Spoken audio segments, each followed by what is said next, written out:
Good morning, afternoon, or evening, wherever you're at, ladies and gents. I am Kuura Isagami, and it is so glad to be back in action with a new rig, and hopefully trying to get back on a regular pattern and routine with between my regular meta news coverage and anything else in between with streams. But I do want to first of all say, I am so glad to be back on the grind again. I really hated having to go on a unanticipated 2 week hiatus before the last week or so with me back in action officially. Um, just to kind of give a TLDR of how that went, I had a solid state failure happen on my old rig, and given that the operating system was on the solid state, obviously, my computer basically went into an endless loading loop, having a seizure, trying to figure out how to turn on. So that was very nerve-wracking because there was no warning sign, no clues, no nothing at all that it was going to fail or burn out on me. No, nothing at all. It just suddenly froze up in the middle of my screen trying to run an update, and then suddenly it died. Um, I was able, thankfully, to get all of my stuff off of my hard drive, no problem. But because my solid state had the failure, apparently the logic chip on it fried, and the PC wouldn't communicate with anything on the inside, hence the loading loops. But luckily, I was able to find someone fairly affordable that was able to rescue all my stuff over a couple days. So everything is safe. I got all my stuff. I'm so happy for that. At least that would have been the end of me if I wasn't able to save anything like that. But it basically broke down to me realizing that my old PC was coming up on about 8 something years old, and everything in it was original to the day that I bought it. It was a customized pre-build that I ordered and had shipped to me. For 8 years, honestly, it did really well. It served me faithfully.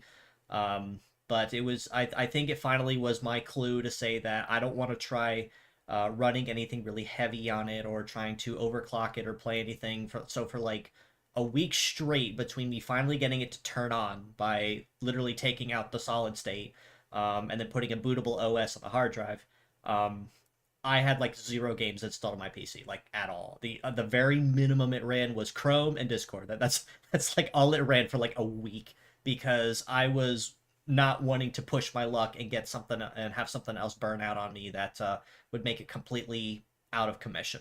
Hence the GoFundMe's, which I did get a surprising number of donations on. I didn't actually think I'd get anything, so super thankful for that. That'll help definitely go toward paying off the new rig. On topic of the new rig, I do have a brand new PC sitting on the end table next to me now, so I've got some new hardware. And so far, it looks like I've not been having any trouble with my with any dropped frames. So I think that might have been another reason why the last stream before this one was just so bad, because it was just starting to finally poop out on me.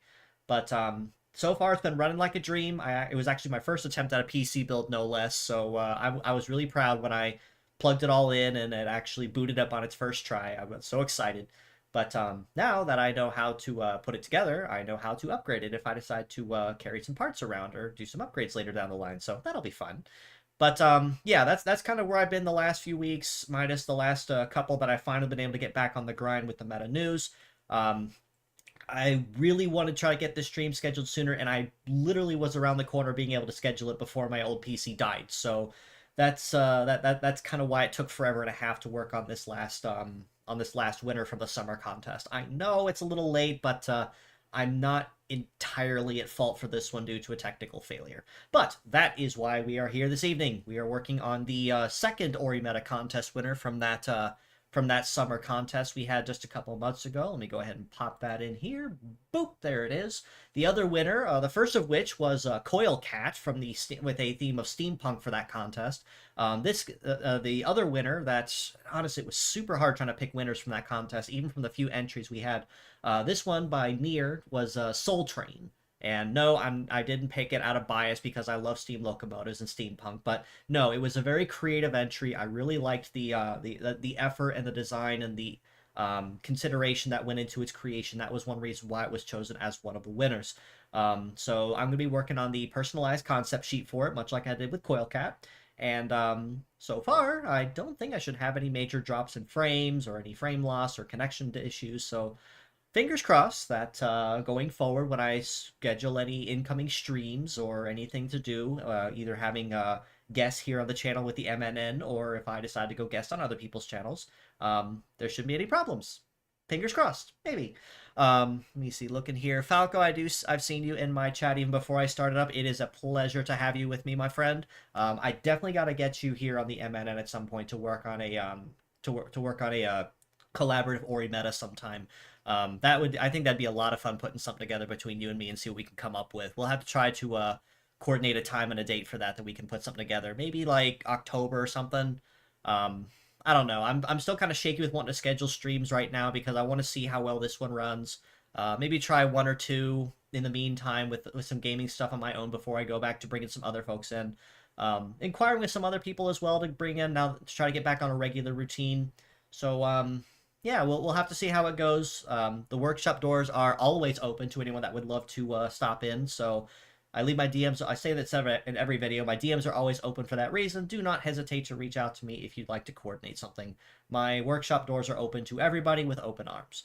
But with that being said, let me go ahead and fire up. Oops, let me change this over real quick. There we go. Let me go ahead and start up my audio playlist just so I can get that on the docket. And pretty much like earlier streams, if it's too loud, too soft, whatever, just let me know and I can go ahead and turn it up, turn it down, or whatever. I was gonna try to put together a new stream, audio stream playlist to listen to play in the background, so it's not like all exclusively Meta Rock covers. Just to kind of change things up a little bit, since new rig, first stream back, and everything like that. I'm still playing around with it. That's all I can say. But yeah, usual rules. So I'll go ahead and get that started underway. Let's see. There we go. Good. I love not seeing any drop frames. I'm so happy for that. So I think my old rig was just finally giving me the warning signs that was starting to poop out on me. So let me see here. Something else that actually took forever and a half trying to schedule this stream is the fact that coincidentally, I actually had to upgrade a lot of equipment with my new rig since putting it together, moving all my stuff over. The other one actually, turn this down just a little. There we go. The other one specifically was the pen that I used for my tablet. I think it's just because it was so old that I've been using it for so long, so consistently, but the battery on it was starting to wear out, to where like after about 2 hours of art, it would just stop working. So I would have to plug it in and literally just draw with a wire attached to my pen the whole time, and that was getting very mildly inconvenient, I suppose. So we'll have to see how that goes. But I had a new pen ordered, it finally came in, so hopefully things should be carrying around just fine. We'll see how it goes. So let me go ahead. I'm not expecting this one to be like super fast or like kind of breezy like I would in any other stream, mostly because I'm still kind of shaky with wanting to make sure I have everything running properly.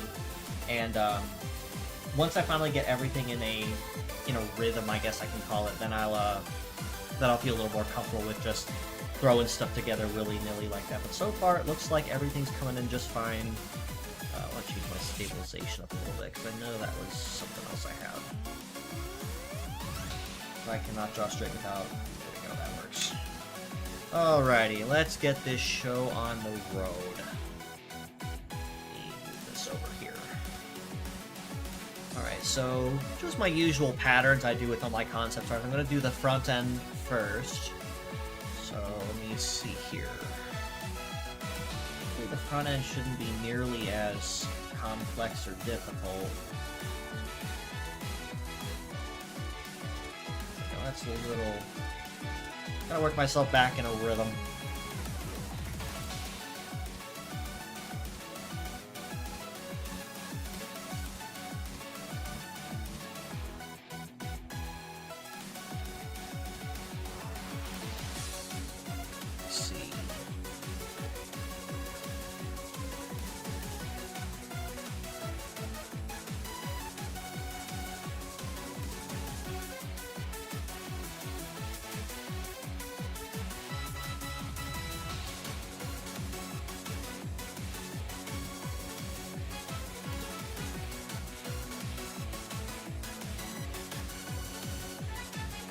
Take a little bit of a creative liberty with this as well, because I noticed there's a couple pieces that need some minor tweaking, but it's honestly not a whole lot. try to keep it fairly small as well, so it stays fairly in spirit with what the original design was.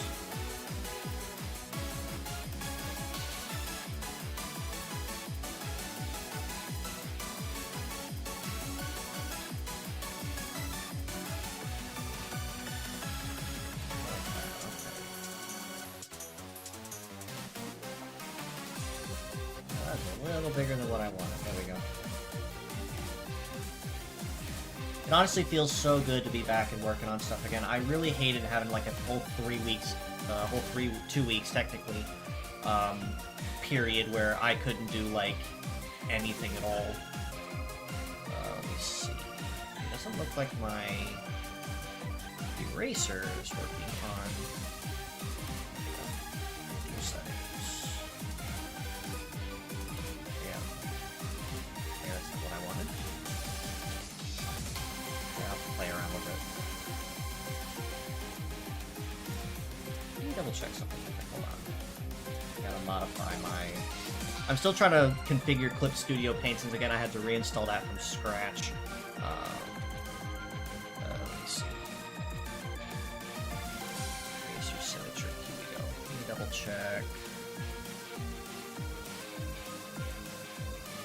Subtool correction. No.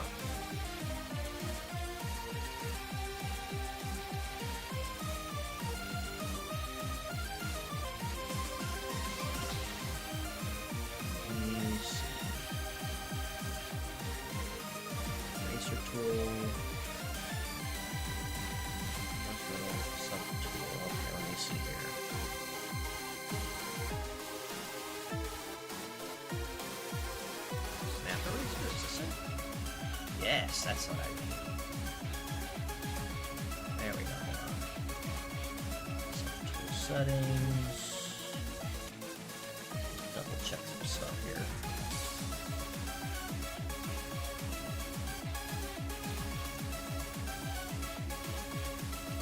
Fire key. That's what I have it for. Okay, so I need snap eraser. Okay, cool. That's all I need.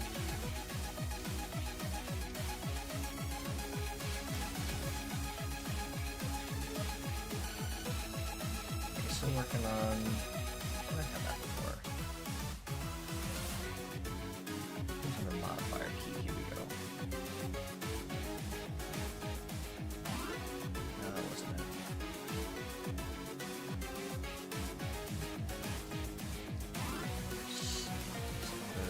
Touch. Yes. No.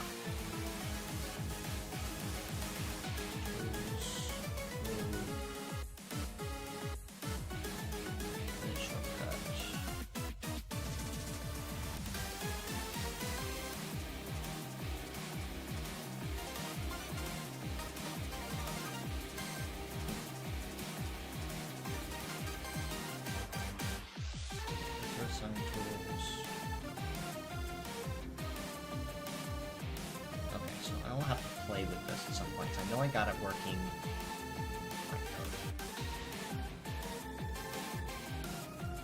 So I will have to play with it.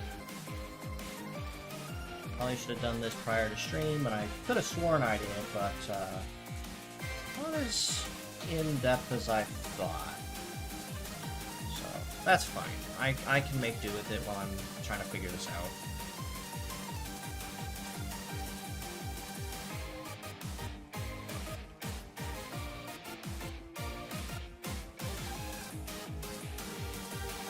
Really easy fix. Honestly, just the fact I'm back in action, I'm honestly like super, I'm just glad to be back in action. That's really all I can say. I really hated being out for so long. There we go. Alright, so now...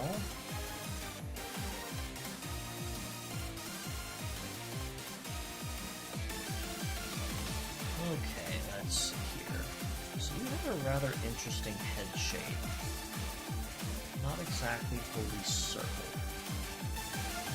I will start with a basic circle just to make it easy.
maybe I'll have to figure out how to fix that tool, but I'll see how far I can get before I drive myself crazy trying to figure it out.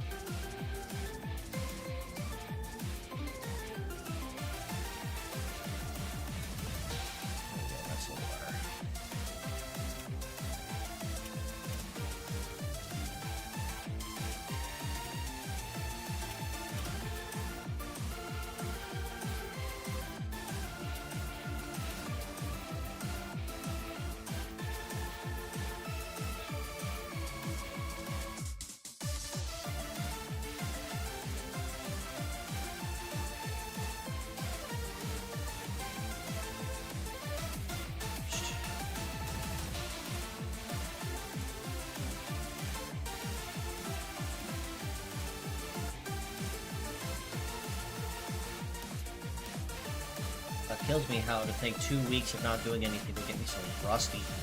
I'd be able to pound out stuff like this no problem, but 2 weeks without being able to use my tablet or anything like that, man. I wouldn't wish that on anybody.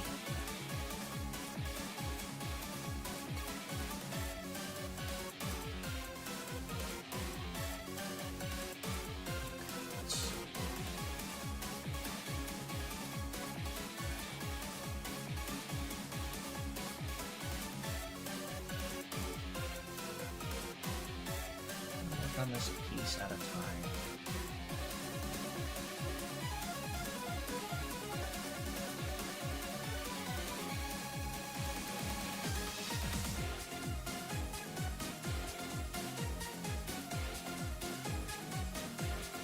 So that one's good.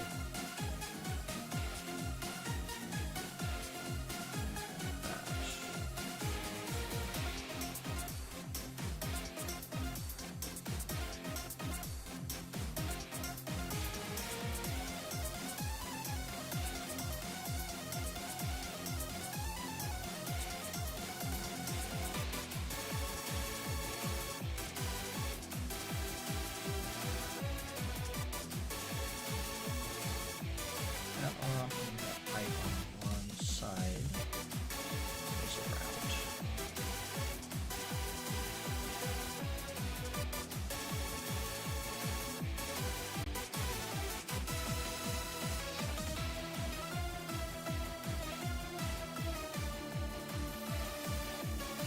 Alright, let's see here.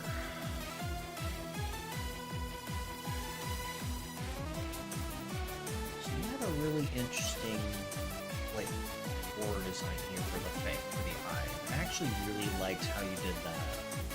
It's like a stylized mono eye kind of thing. Like a mesh between what's his face from the Bioshock series. Big Daddy, I think, something like that. I really liked how you thought about it, I really liked how you did that. I thought it came out really nice. That kind of mesh system, I guess I can call it, is something I don't think it's actually been done to that extent or degree. So I thought that had a lot of good bonus points for it.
Essentially.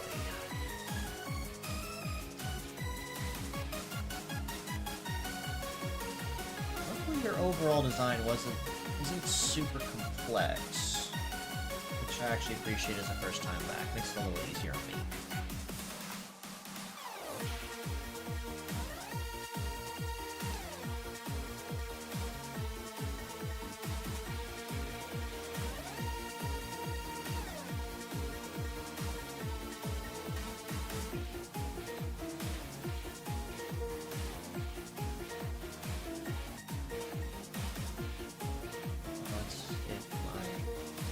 Hand will coordinate with me.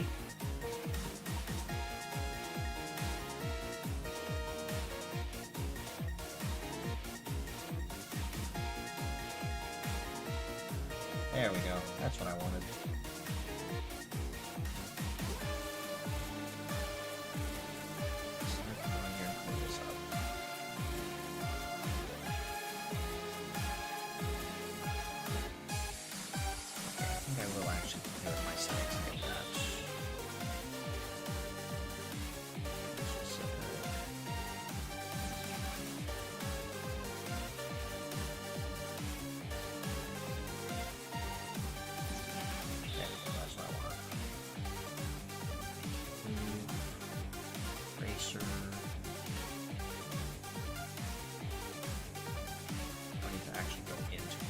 That explains a lot. Let's see. Eraser. Snap eraser. Change tool temporarily. Move. And... there we go. Alright. That's what I wanted. Okay, I'm good. I'm happy. I'm not gonna say crisis averted, but you know.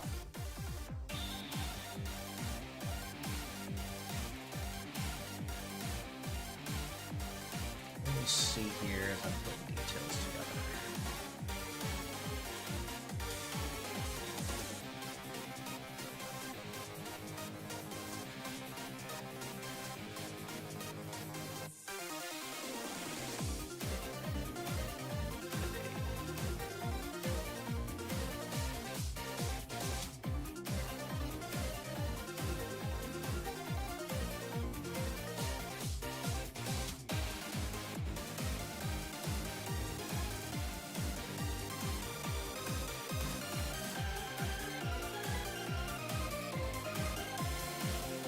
Looking at the leg design too a little more in detail, I really like how you did that. Because it's not exactly sitting on a base. It's kind of like this stocky little spine that's attached to it underneath, which actually looks really cool. That was really creative on your part to do it that way.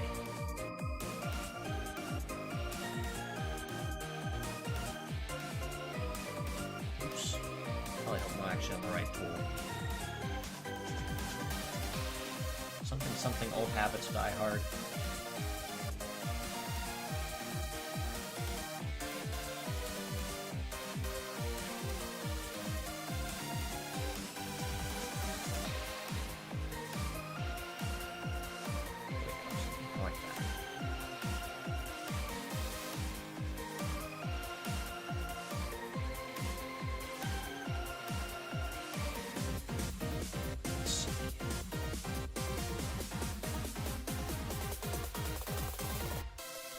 Couple of ball points underneath. Cattle catcher here at the front.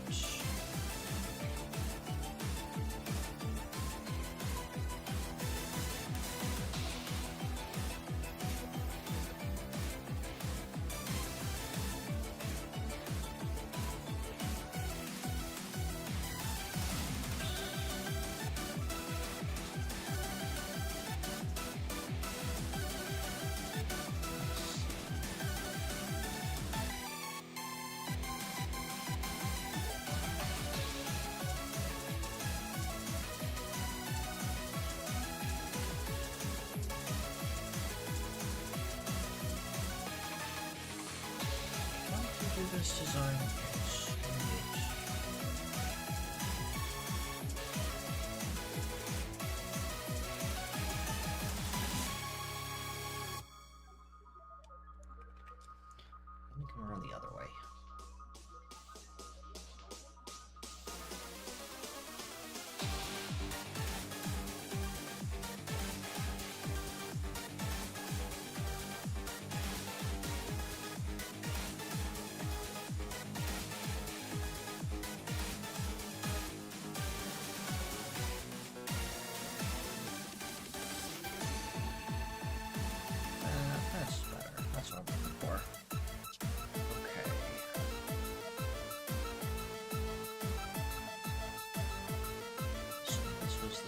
central frame that the legs are built on. Something I always loved about these things too is just kind of figuring out like how they went together and everything. That's always something I loved. And you had central.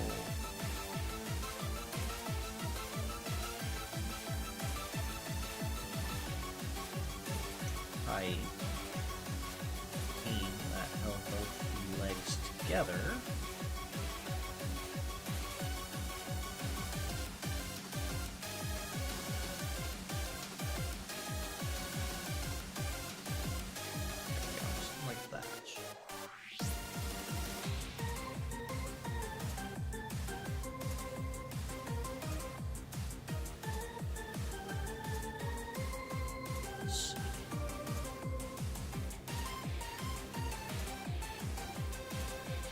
You know, I actually have to admit, I really love the attention to detail that Nier put into.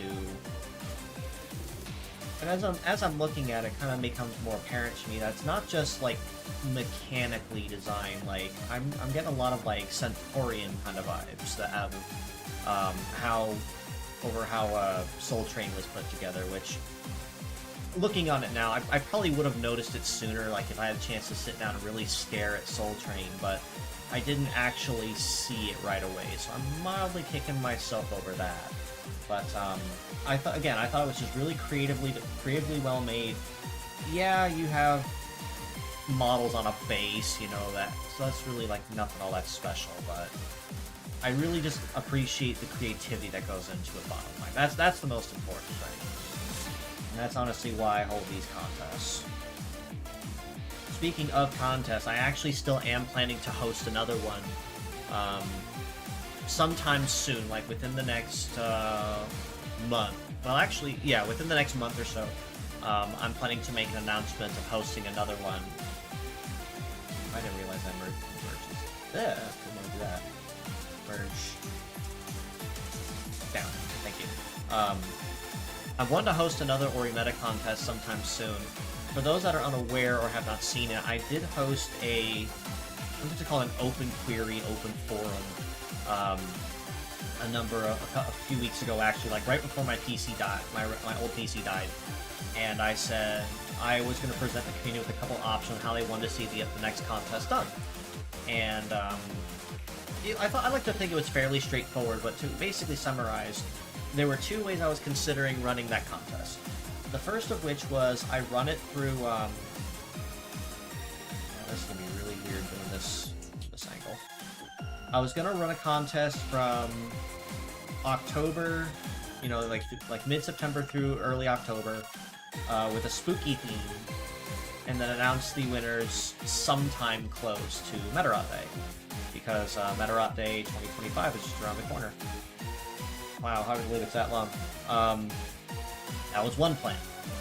But the other plan was I was going to host an Orimeda contest sometime around October through early mid-November, and then I would announce the results as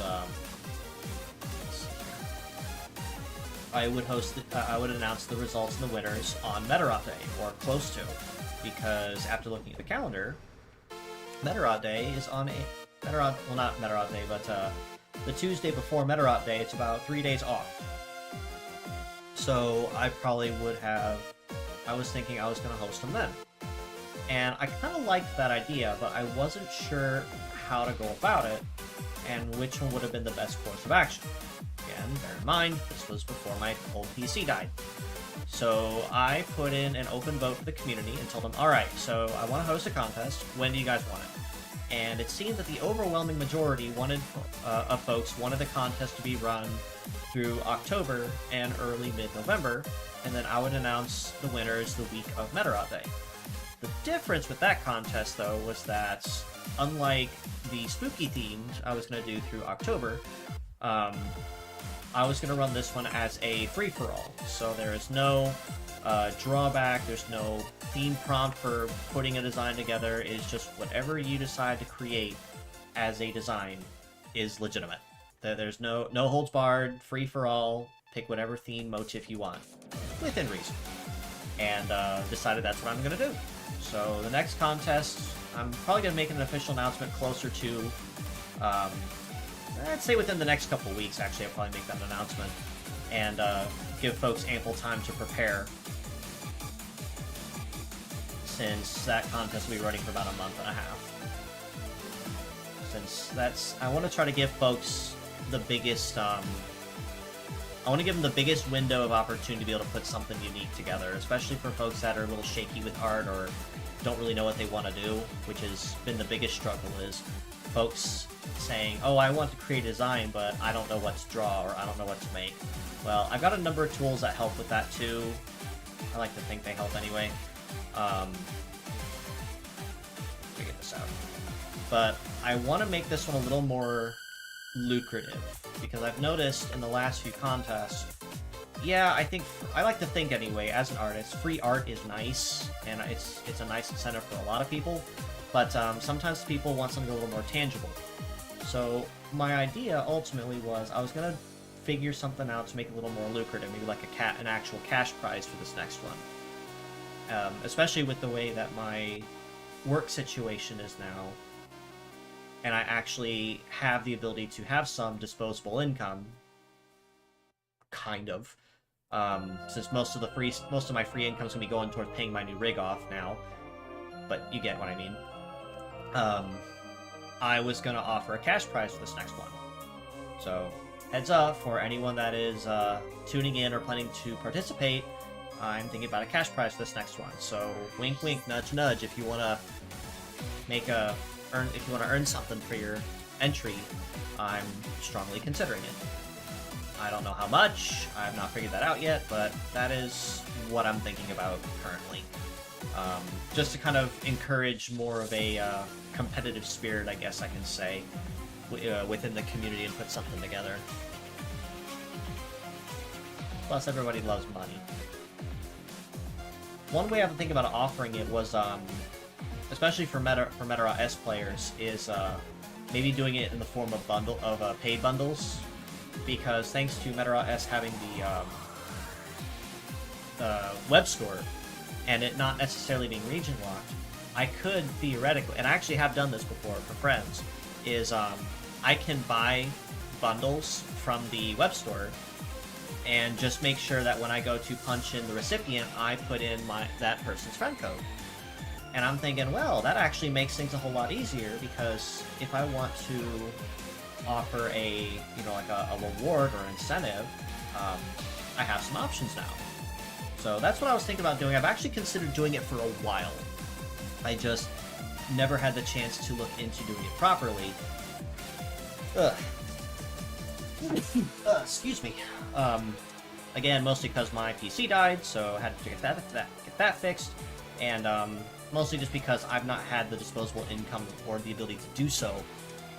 And offer something like that properly. But now that I'm at a point where I can, kind of, I want to be able to give back to the community a little bit. So, that's what I'm thinking of so far with how I want to put this together. If you guys have any feedback or thoughts on things I could offer, or if you guys would rather have me throw something else at you other than money, I'm open to ideas, I'm open to suggestions. Maybe I could do Discord Nitro, if folks are still big into that.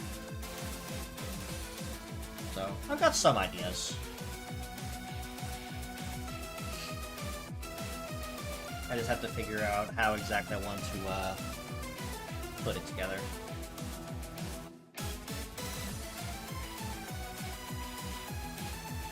Let me see here.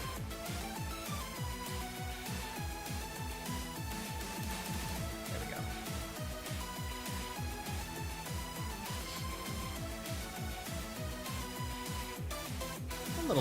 Another little piece of news I've announced fairly recently on my Twitter is for the first time ever, I actually put in inquiry to possibly join a VTuber group.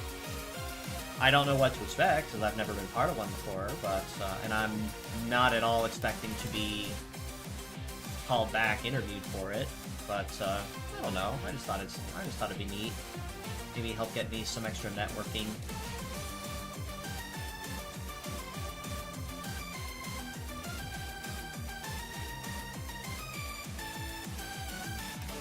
see how you did this.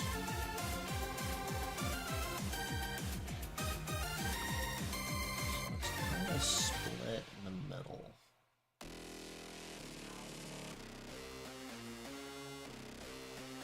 Like that.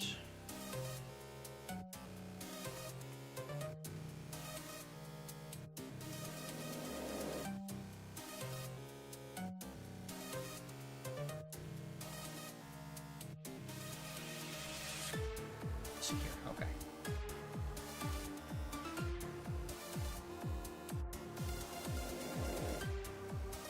I think maybe I could just... Well, I don't know.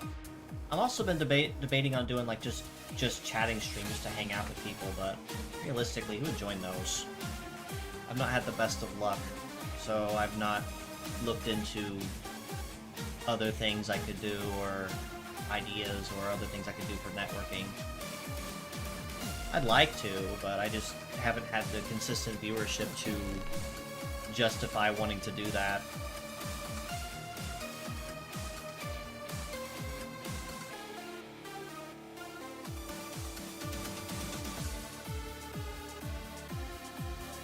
Okay. So I think... Oh no, wait, hold on, there's something back here. It's the backpack.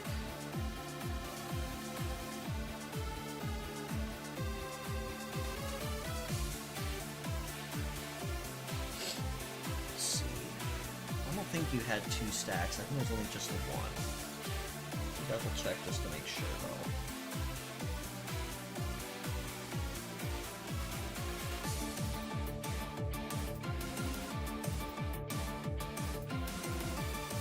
You have the 1 stack? Yes, you only had the 1 stack on the backpack.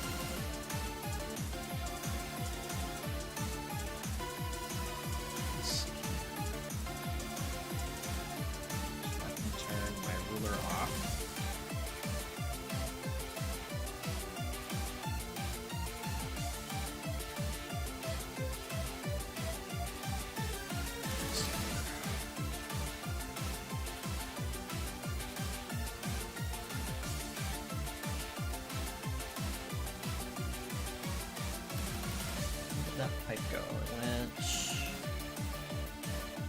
Pipe went into the base, so what I want to do is feed it around that.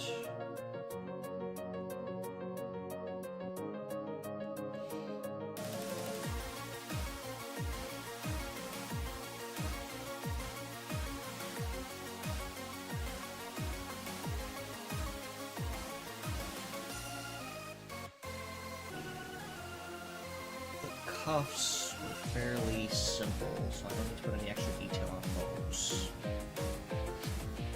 think that about does it for the line art. Hold on. There we go. I think that about does it. Drawing those cogs is going to be a little bit of a pain in the neck, I'm expecting, but I don't know. We'll have to see. That. Just paint.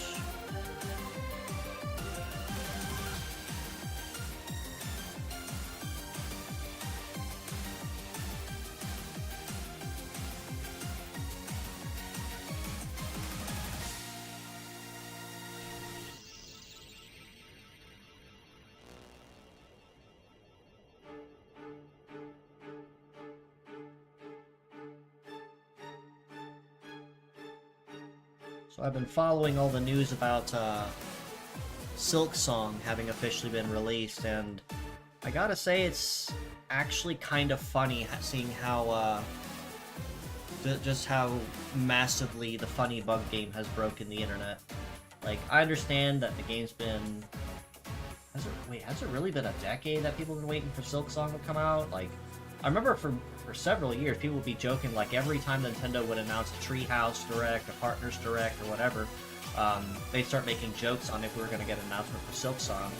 So I know people have been waiting for a while, but it's just kind of crazy how, like, the day it finally releases, it takes the internet by storm in such a way it basically just crashed every system that Steam had, and not just Steam itself either. Like it crashed everything. So like, I'm told the PlayStation Network was down, the Switch eShops were down, Steam was down.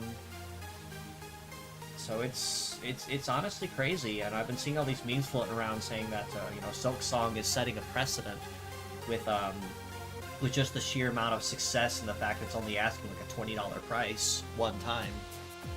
So it's honestly really crazy. But you know, hats off to the devs, you know, for putting all that work together and keeping everybody informed and enjoying all the memes, I guess, about Silksong when. But it seems, I'd say it's definitely worth it. It's definitely very very well deserved. Now I have the original Hollow Knight on my Steam library. I think my brother bought it for me as a gift a number of years ago. I just have not gotten around to playing it because I've had other things to play in the meantime, and that have kept me busy. So I've just not had the ability to. But I'm thinking about doing it eventually. So I've heard good things about it, and especially now with Silksong out, people are going back and playing it again, you know, just like refresh the memory and everything. So, I don't know, maybe I will. It'll give me an idea of something I could coordinate a stream for. But haven't decided that far yet because I've still got a handful of other things I want to stream, especially since I'm on a new rig now and a much stronger one at that. So one of them has been, well, actually I have 3 different things I've been considering for a Let's Play I want to try to do again, because I had a lot of fun doing that with Dark Cloud 2.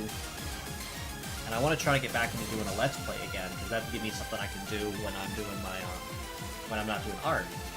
Because I had so much fun doing Dark Cloud 2 with it. And I have 3 different titles I'm thinking about. One of which is Ocarina of Time, because honestly I can never go wrong with that, and I always hold Ocarina of Time very close to my heart. I was thinking about doing Twilight Princess as a possibility, and then I was also thinking about putting my capture card back into use and doing Skyward Sword HD. So mostly Zelda titles realistically, and I'm guessing maybe I could do something like that for Zelda month. I think people call it in November. I don't know, I'll have to figure it out, because November, for me at least, as a Meta-Rotter, is Meta-Rot Day, so I have to figure something out. It'd be fun, though. I'd like to host more collabs, too, now that I'm officially on the new rig.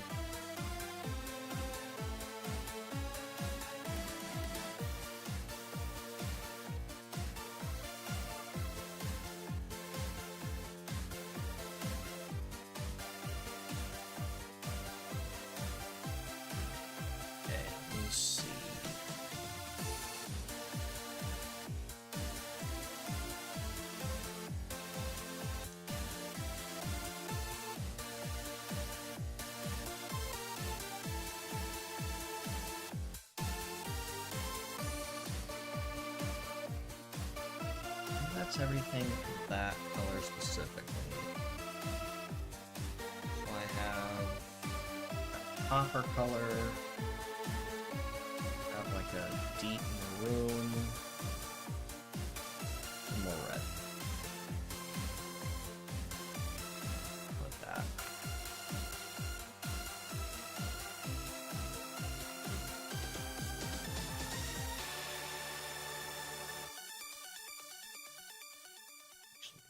Color this real quick.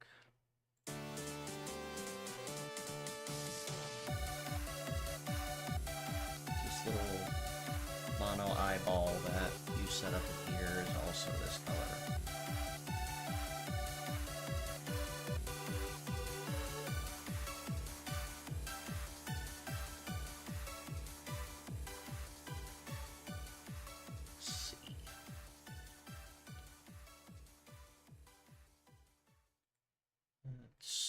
Everything's looking good.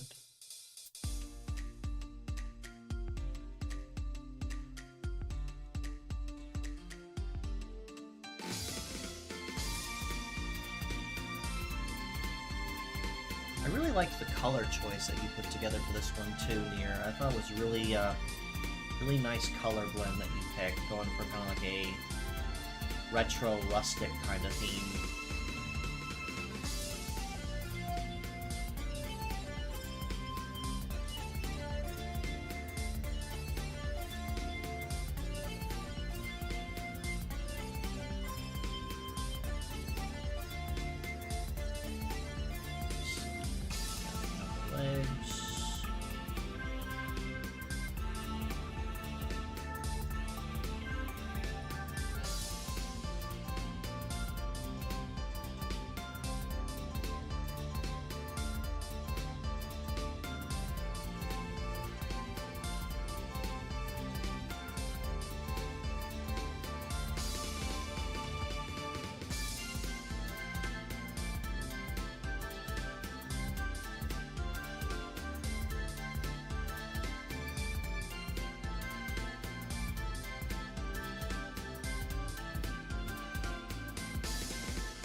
You know, kind of going back to talk about Silk Song for a bit, I'm beginning to wonder how massively that's going to shake up the game dev industry, since it's apparently setting a lot of precedents that literally almost every indie home studio that was going to release games this month basically took the step to the side so that Silk Song could have its time in the spotlight, which honestly I thought was amazing. Like, I've never seen that level of respect in the game development industry, like, ever.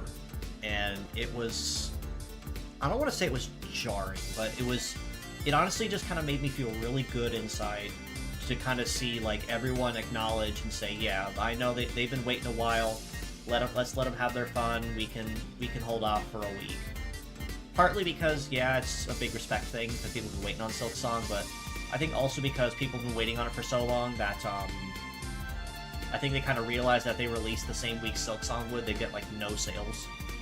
So it was probably out of self-preservation too that they stalled everything for like a week. But then I also love all the developers that are, like, brutally honest about it. It's, oh yeah, we're gonna be totally playing Silk Song too, so don't go looking for us. I thought that was kind of funny. Let's see, and then faded brown, kind of like that. Like, I think it was which studio was that came out recently? It was Peak, actually. I think it was Peak, actually. Posted an update, basically kind of like passively aggressively telling players, yeah, well, this update's live until Silk Song comes out. And then they came back later with the same update and says, yeah, well, that's actually fine because we're totally going to be playing it too. I love when game devs do that and they can actually have fun. They're, like, poking fun at other devs or doing something like that. It means a lot to me because it shows how cohesive that the game dev industry is, and that's saying something given how, especially given how cutthroat it is.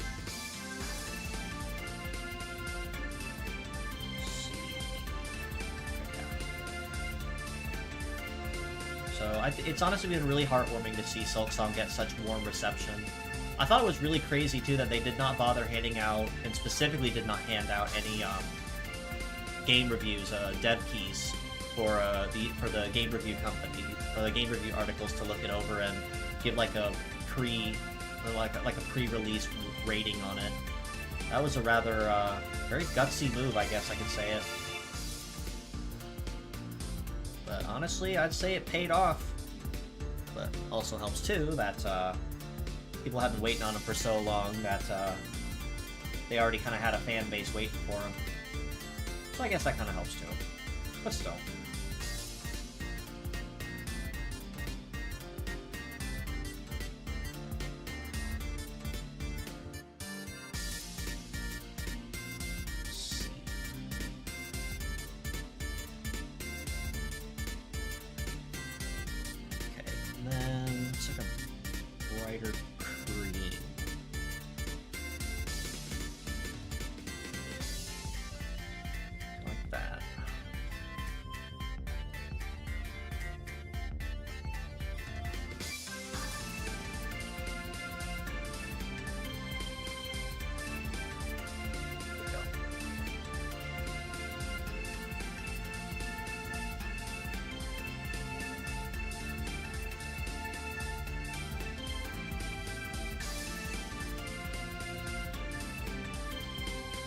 of like that new feature. I don't know if that's new or my version just didn't do it initially, but I really like that ability where it like zooms in on the color to make it a little more accurate.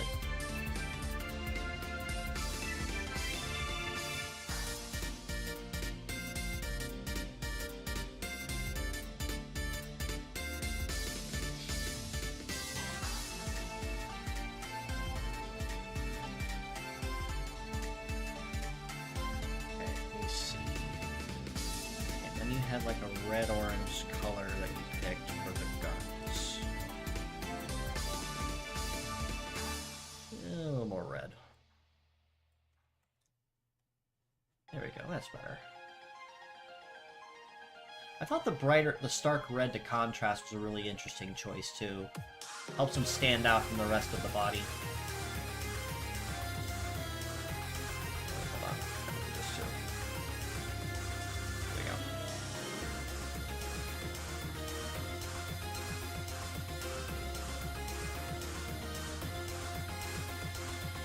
I like to try to get back on the ball with designing all my own original Orimedas again.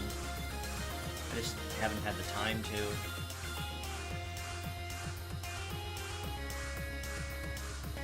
Actually, something to comment on that too, as far as like life is concerned.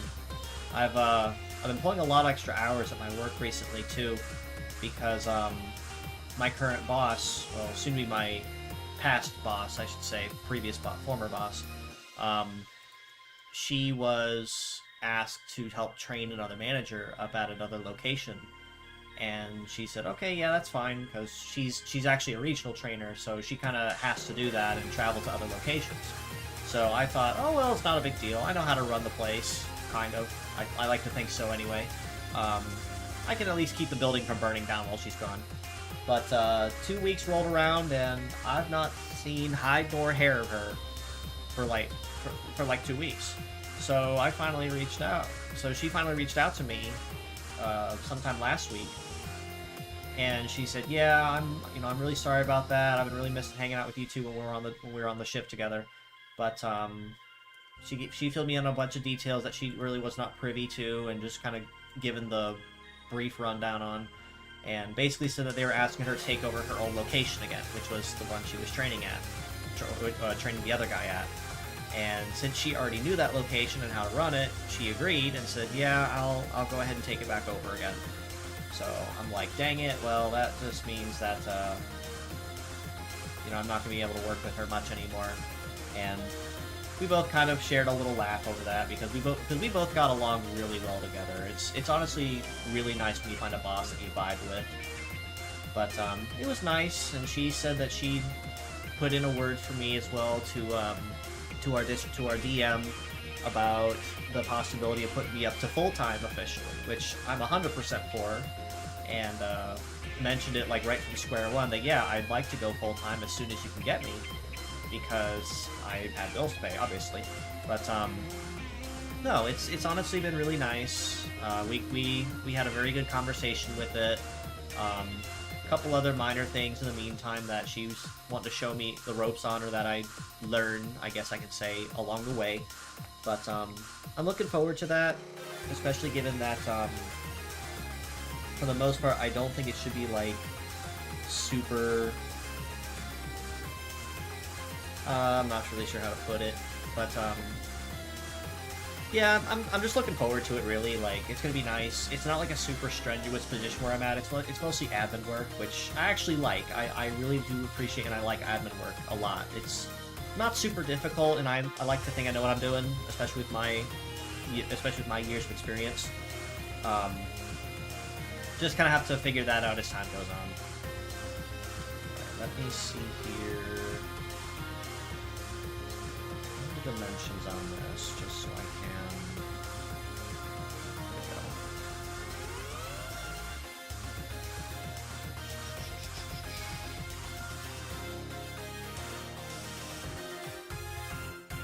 Okay, I think they crunch these down.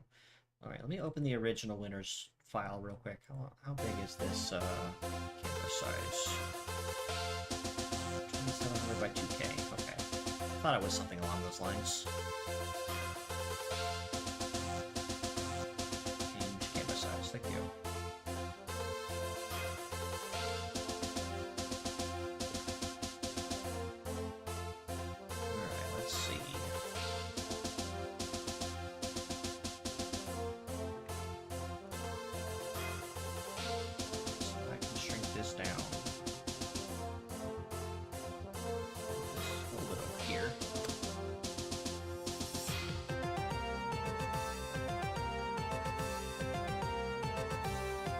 So now I just have to figure out what I want to do for the basic pose for Soul Trade's art.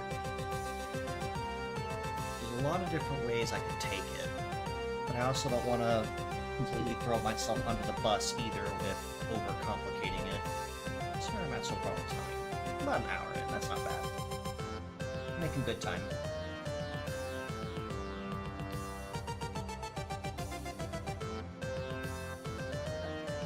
Alright, let me think.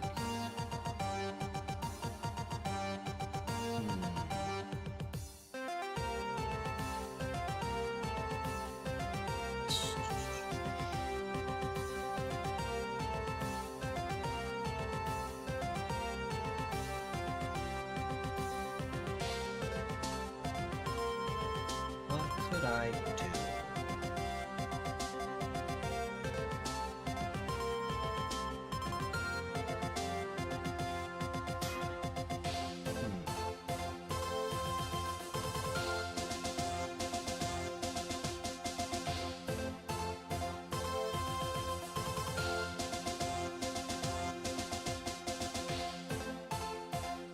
A couple ideas on what to do.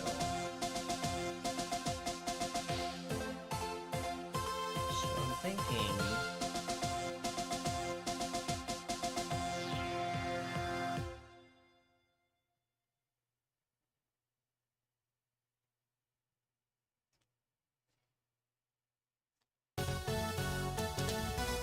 Let me pause that real quick just so my music doesn't go out on me.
Thing ever, but as long as it gets my point across, that's frankly all that matters.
Actually give me the opportunity to showcase the other set of wheels in the back. A little bit of an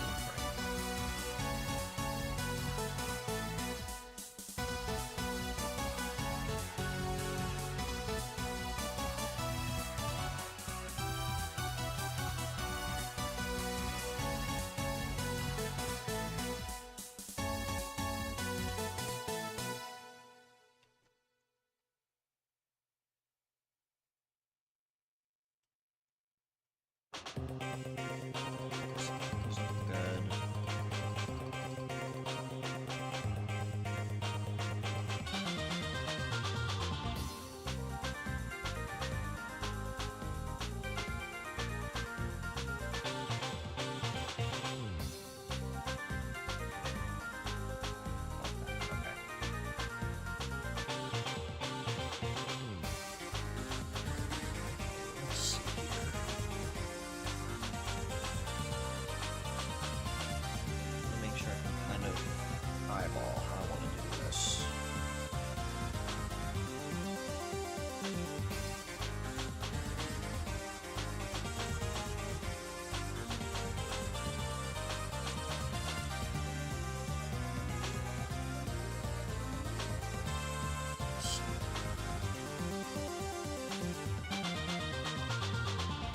specifically,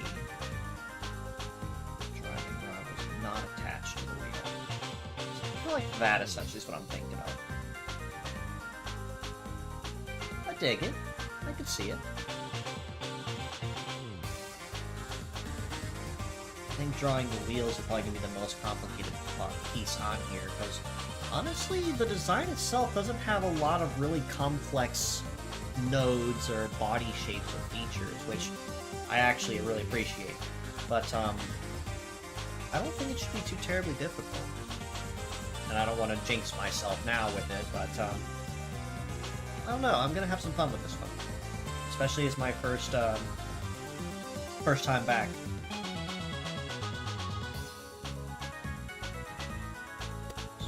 Let me work on putting a swatch together first as well, because that's usually my main go-to, is get my colors together. So I want to be able to know whole uniform colors for things.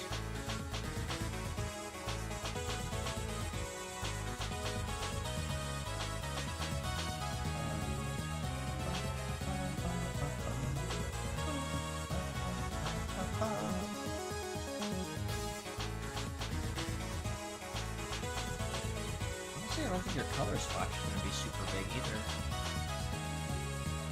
Also something I appreciate.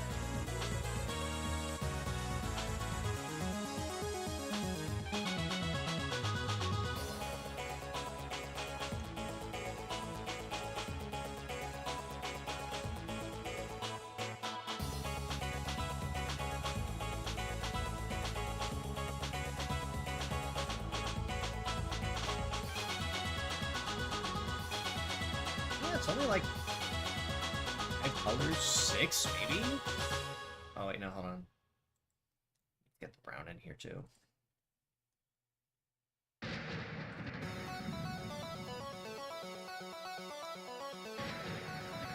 Yeah, honestly, like, the color swatch I really don't think I'm gonna have any trouble with.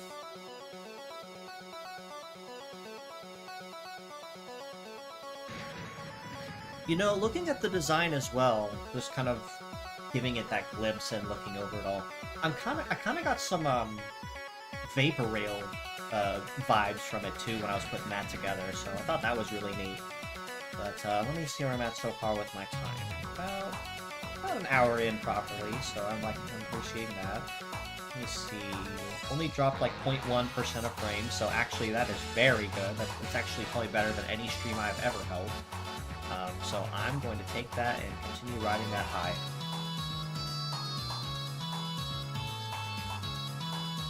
Alright, so that is... So we'll do...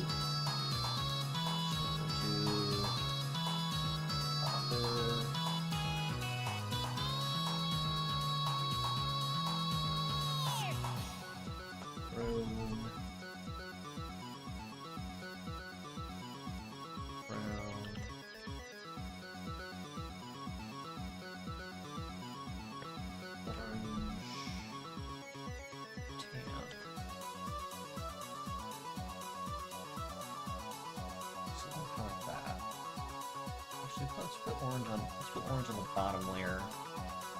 And I'll use that as my miscellaneous for other colors if I need to.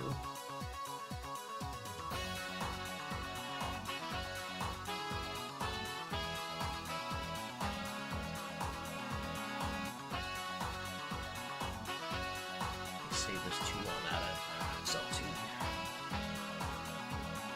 Let me actually tell her where to save. Forgot I've not actually booted stuff up properly here yet. There we go.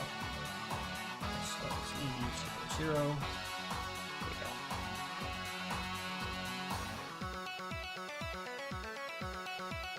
Double check. Everything's looking pretty good.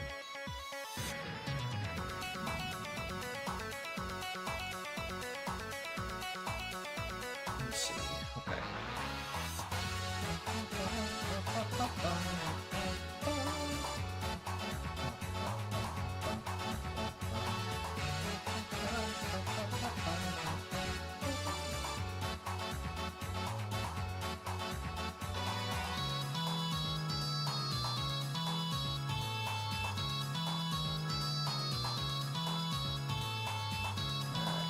get into it.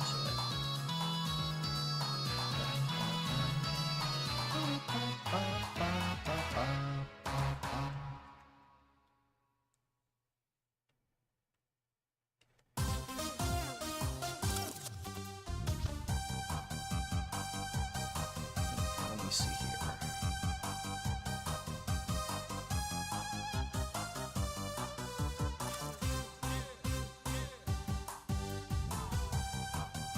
I was thinking of another idea of something I could do as a stream idea. I was talking with a friend.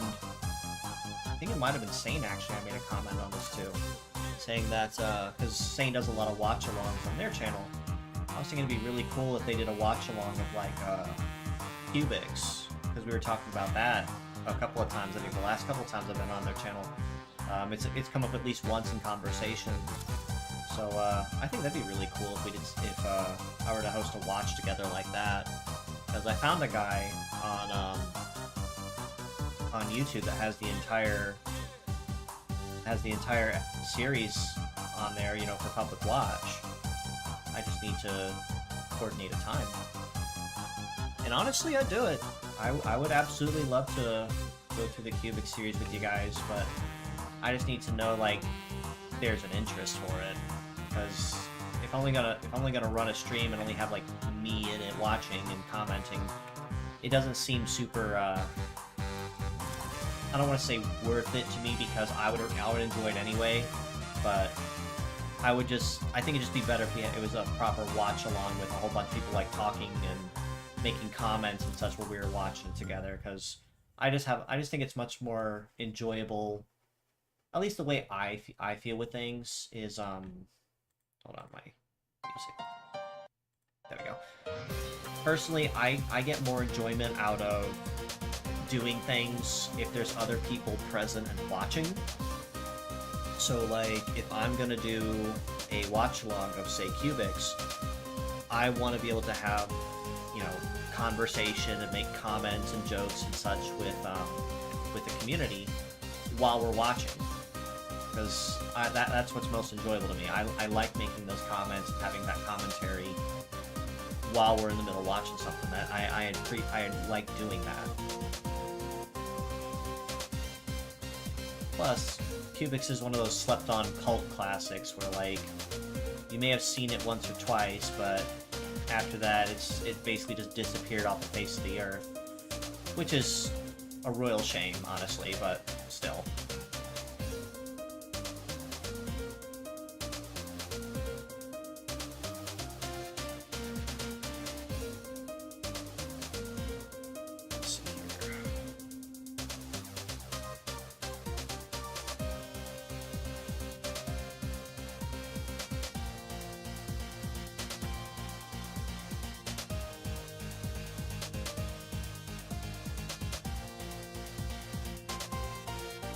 I'd like to do a watch along with a lot of different series, but that actually gave me a reason to go through my to-watch list on my anime. So I would like to try to get back in on watching My Hero Academia again, since supposedly it's officially ended. And I think the last time I watched consistently was Season 5. I think tail end of when Season 5 came out, from the 2.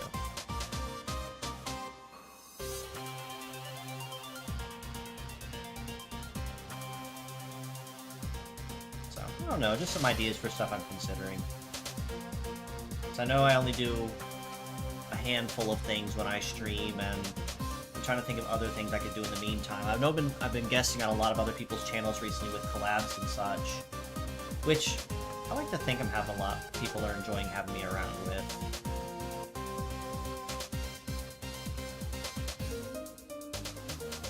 I know I've collabed, I've been on Emeraldo's channel a couple of times with stuff he's wanted to host. Real swell guy, by the way. Highly recommend.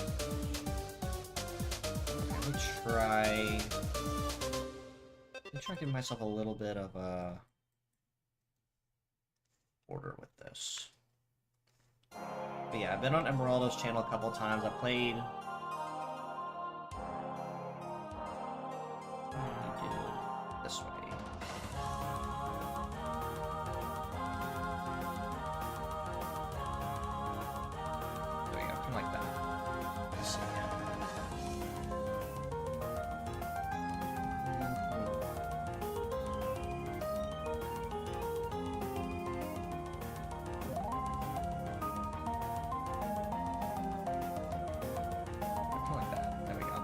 give me a guide.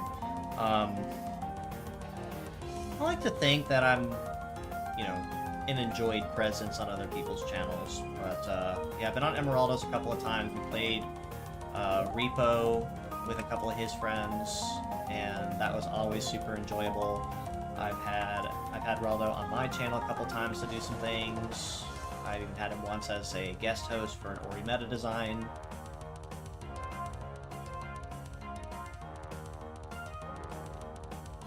So I'm working on trying to get out there and network with folks, but any VTuber content creator would tell you, yeah, it's, you know, saying that you want to do it and actually doing it are like two completely different things.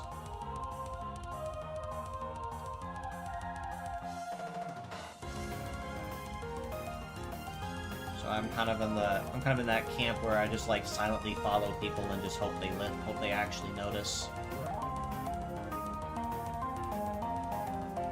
Unfortunately, I'm not big enough where I can just follow people and they go, oh my gosh, it's Kuura, you know. I'm not that big. I honestly don't think I'll ever be that notable or have that kind of reach. I like to imagine I would, and it'd be really nice, but I just don't think with the kind of content that I create, and which I kind of embraced early on, that the content I make just isn't going to bring a lot of people natively. I have to really push for it. But honestly, in the 4-something years that I've been doing this, I like to think I know what I'm doing anyway. Then again, realistically, if any content creator worth their salt is honest with themselves, they'd probably just say, oh yeah, I'm literally winging it half my streams.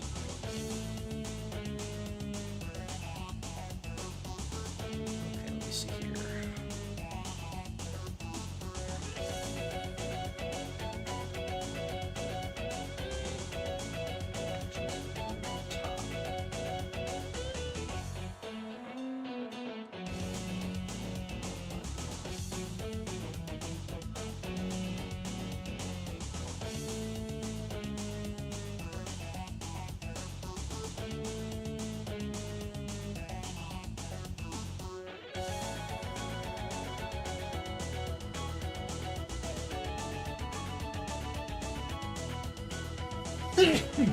Excuse me.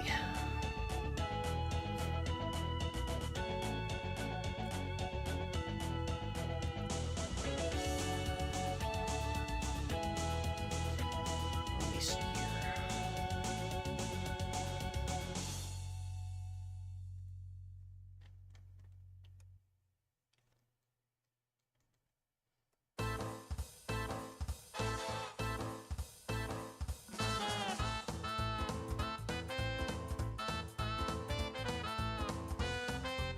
Oops. Switch, there we go. I know there's a couple other people I've been talking about, possibly talking into wanting to guest here on the MNN for Orimeda design. Falco I mentioned, I said you and I absolutely have to coordinate something, get together.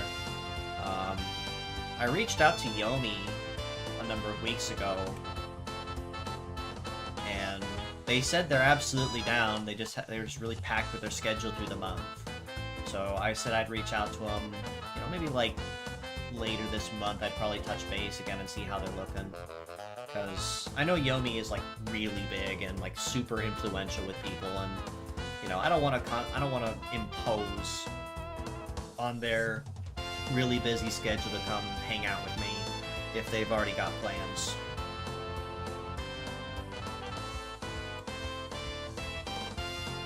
I think it'd be really nice to have them, and the doors are always open, but I don't want to, like, pressure them into it either, you know?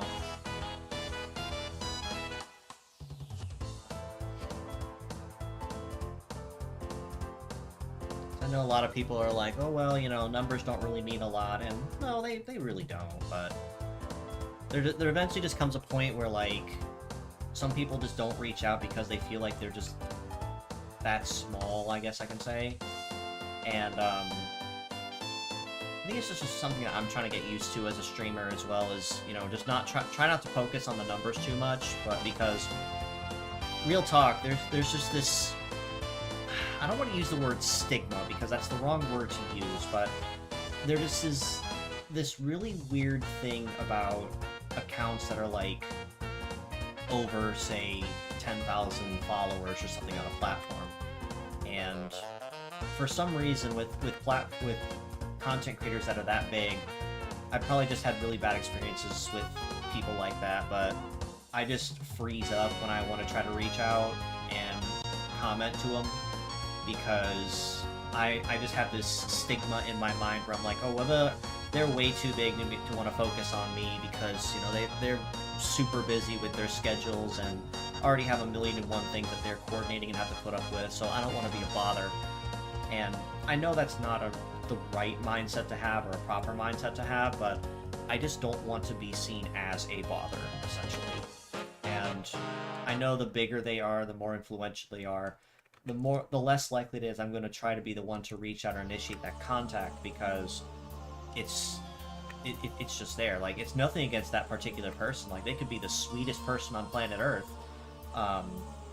and it'll still just be me not wanting to reach out first because, you know, I just have that feeling, you know, where I freeze up and I'm like, well, I don't think they'd even see this message. Because I've had that happen before, where like I'll reach out to people for various reasons, of the bigger variety, and they just never get back to me. So, like I said, I know it's not a good mindset to have because there's a lot of it obviously doesn't spark and say everything to every content creator on planet Earth, but it's just there still, you know. And I'm working slowly to kind of overcome that internal fear, irrational fear, however you want to phrase it.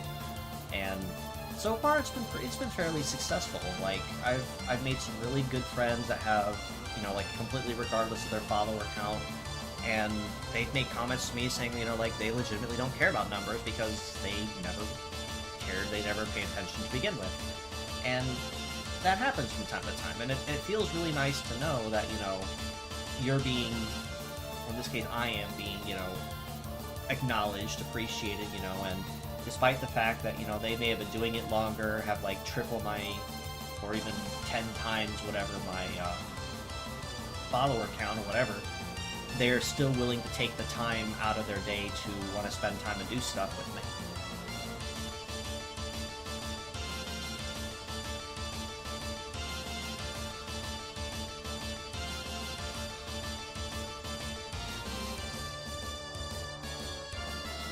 Actually made a lot of friends in the, there we go, hold on. In this manner, like, I just shoot them a message and I'm like, alright, well, I'm completely expecting that they're never gonna see this for insert reason here. And sure enough, a number of them actually have stuck around. I mean, perfect example would be Sane, over there with over 10k. Actually, how big is Sane right now? I've not paid attention to numbers in a while. Let me go look. I'll poke on Sane's channel and see where they're at.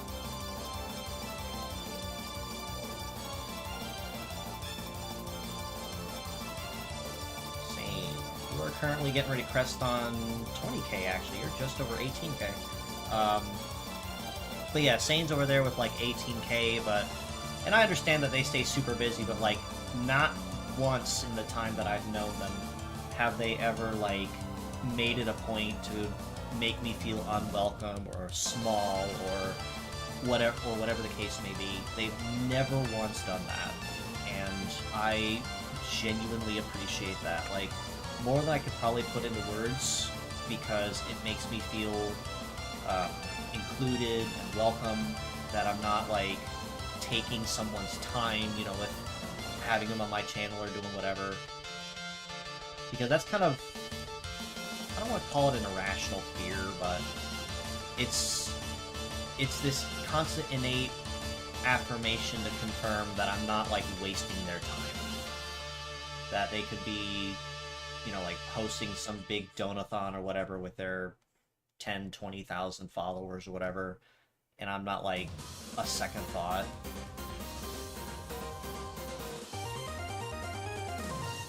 It just feels really nice. That's all I'm saying. And again, shout out to Sane in this respect. You know, they've never once made me feel they've never once made me feel unwelcome or awkward or out of place, and I greatly appreciate that, like more than I could possibly put into words. And I consider Sane a very close friend for that. Like not just for that, but for a lot of things that they've done. Either both here on the MNN as a guest host and having stopped in on their channel for a number of things. I've been on their channel a couple of times actually in the past for interviews and group games and whatever. And they were even present for my what I affectionately call the crown jewel of my channel, which is my What is Medarot collab, which is if I had to shut down my channel tomorrow for whatever reason, not that I will, that would be like the one that essentially would be my legacy, like the one thing I'd leave behind for the internet to follow and look at as my, what's the word? I guess proof of existence, I suppose, my mark on the world, that I was essentially like a sound piece to bring meta news to places where it's never been, or has struggled to be because it just didn't have the reach.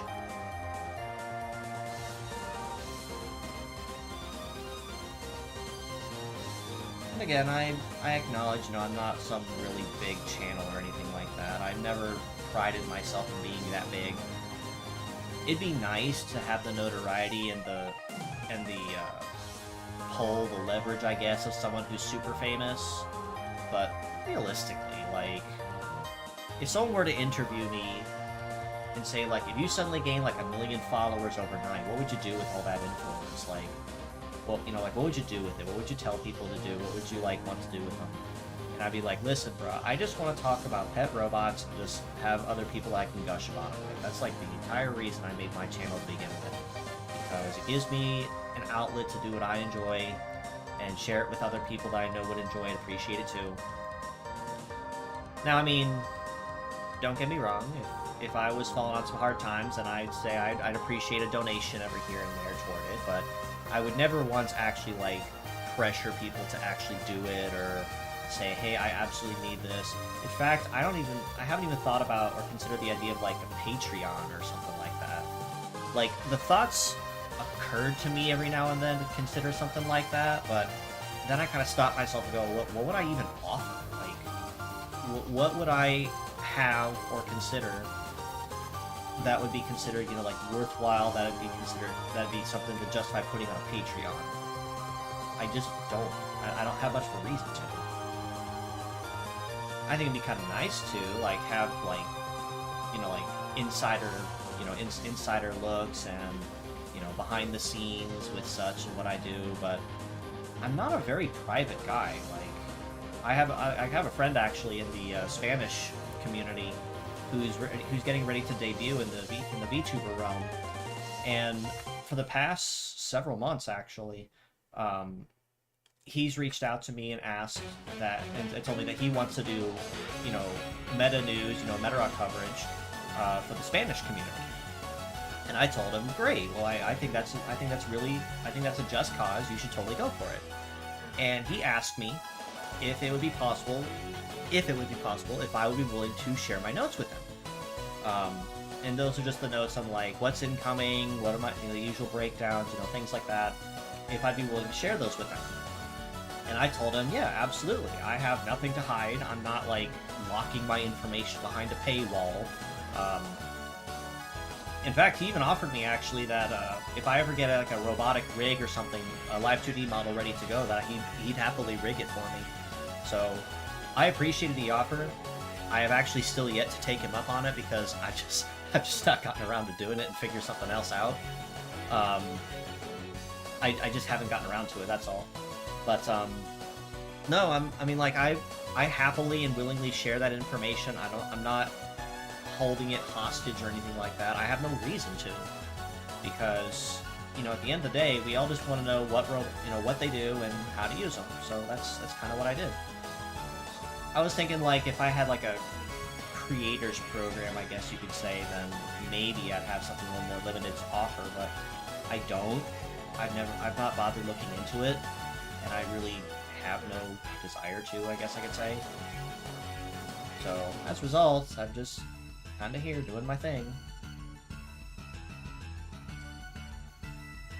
So, knowledge essentially is a free, essentially is a one-way ticket for anything, If you have the desire to learn, then I have no issue with it. In fact, when I was working on all the VR chat stuff back in the day, and I honestly really miss those days too. I had a lot of fun doing stuff on that. I would constantly come across posts all the time of people saying like, "I'm looking to have someone make a model. Is anyone open for a commission for it?"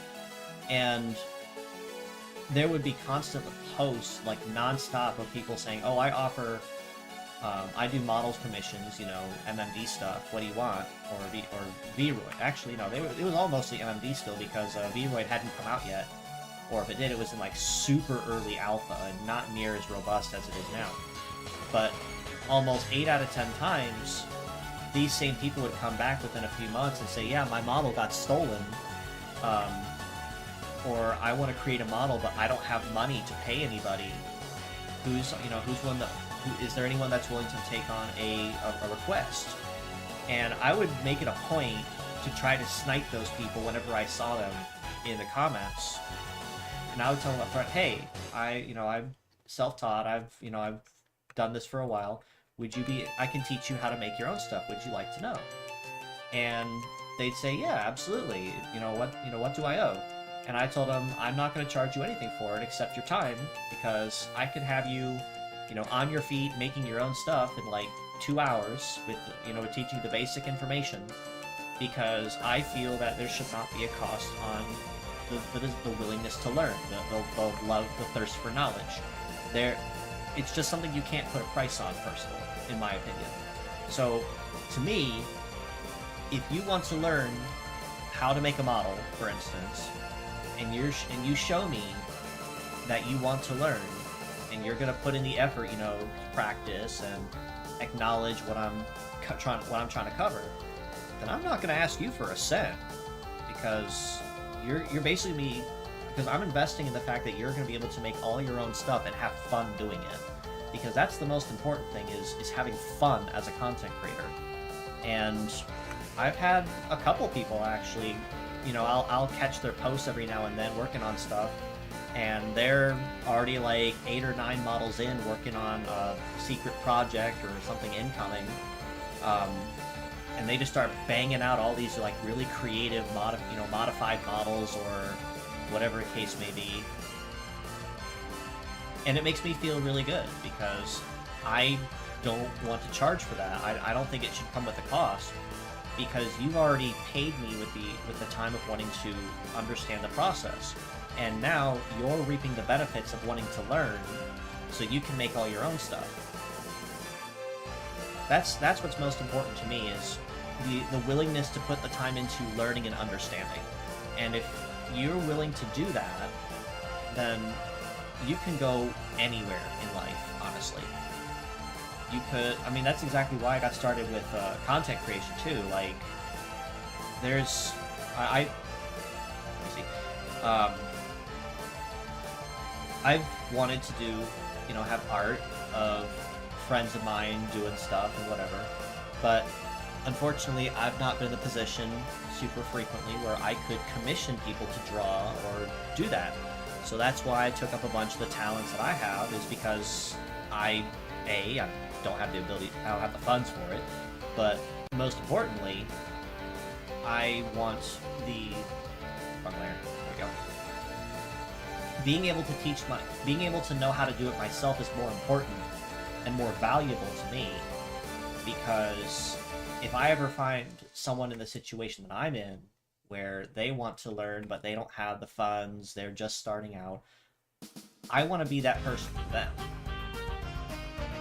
For anyone that's known me for, like, honestly, I'd say anyone who's known me a week would honestly agree with this. The fact that I do not mind, I do not mind sharing. I do not mind imparting knowledge. There really is no price tag for that for me. There never has been. And as long as I can anyway, I plan to keep it that way. So if you want to learn, say, 3D modeling in Blender, just hit me up. Say, hey, I want to learn. So, hey, Kuura, I want to learn Blender and do stuff and make all the cool stuff like you do. What do I need to know? And I'll say, I bet. Can I have 2 hours of your time on this day during this time? Does this work for you? And if you say, all right, bet, let's do it, then yeah, we can coordinate, figure something else out, and I could have you making your own models and knowing the basics of Blender in a couple hours. That's always been what's most important to me is, yeah, being able to impart that knowledge with other people.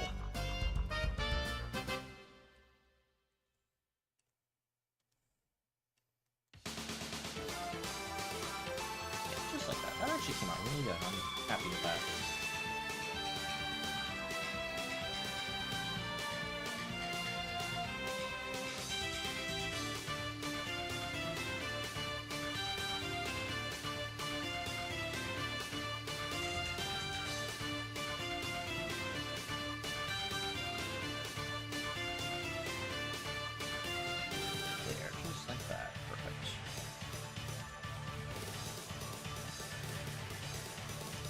That's one reason why I also put so much time into wanting to be like an educational coverage type channel more than like a dedicated gaming streaming. Don't get me wrong, like I'd absolutely love to do more gaming streaming stuff. I just haven't figured out what I want to do, that's all.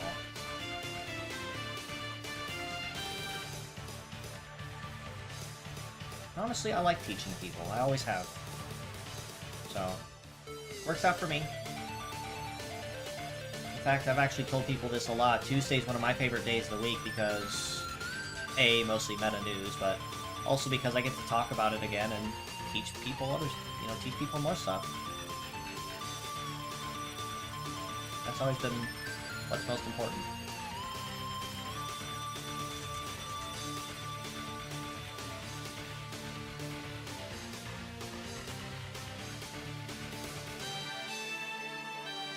Just like that. You know, this is actually coming out really nice. Like, I've not been struggling on this nearly as bad as I thought. And I was thinking the whole time this guy was going to be a nightmare trying to figure stuff out, but no, it's coming along really nice. I'm actually really impressed with myself. This is after like a 2-week unplanned, unanticipated hiatus. Let's see how we look. Yeah. Okay. Gotta reposition myself, give my shoulders a break. Let me check some stuff.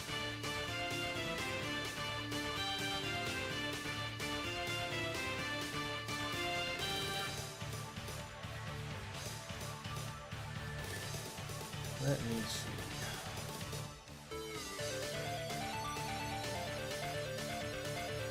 Okay. Let's see how OBS is holding up.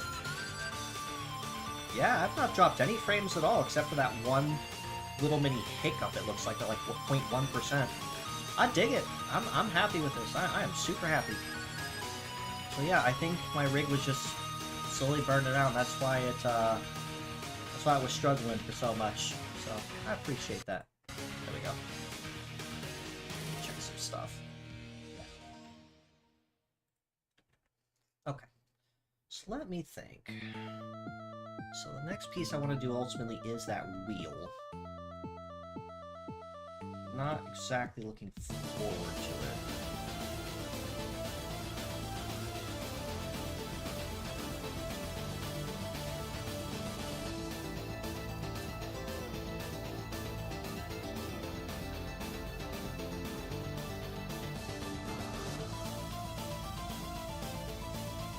Okay, please fill the line. Thank you. Almost. There we go.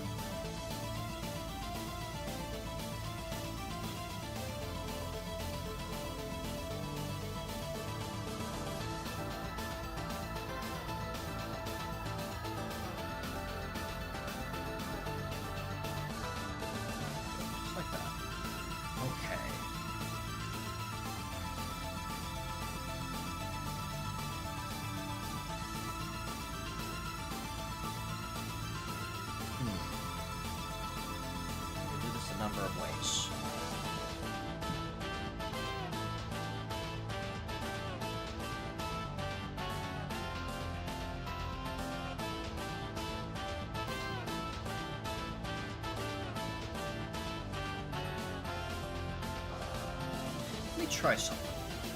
Let's see if this works. So...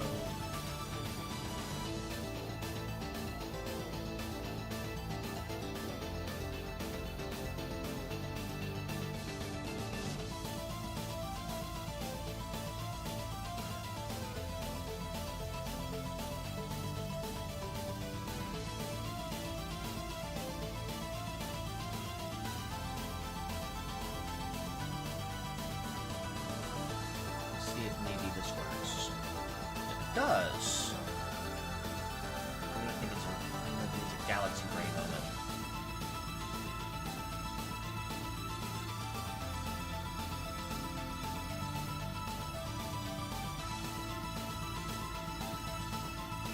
Have a big brain moment.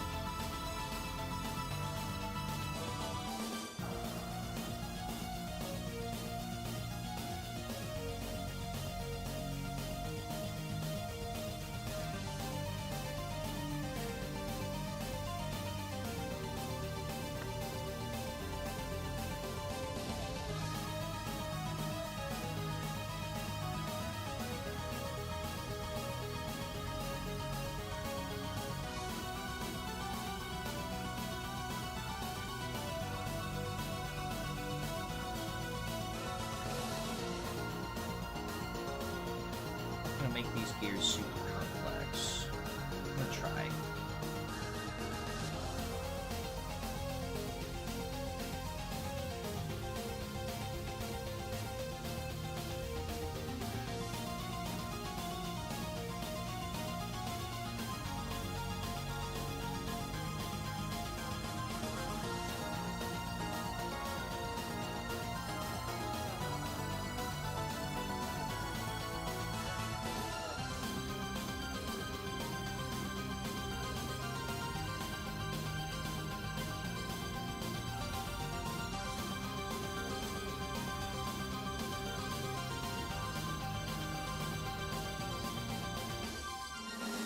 Or something that's usually really tricky for some people to draw.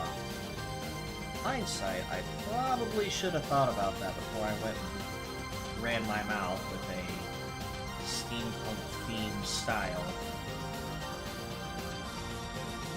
Oh well. I have no regrets.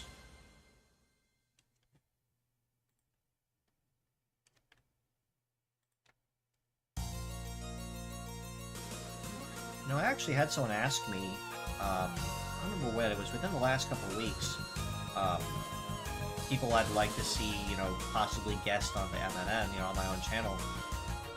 Being completely honest, I really couldn't think of anybody. Like, I know a lot of people make all these comments and discussions on who their Oshi is, and I'm kind of over here going, I kind of wish I had one, because I don't watch a lot of streams super often. So if I pop into one, it's someone like really, really important to me, or something that I promised I would do. I just couldn't think of anybody immediately. So after thinking about it, I had to think of a number of people, but they're all mostly folks from like Hololive or a really big name indie that would probably never notice I'm here. So I just never got around to thinking about it because it just wasn't worth my time to think about. But in the off chance that, say, like, I don't know, Shy Lilies and Cecilia, was another one I thought I mentioned to them.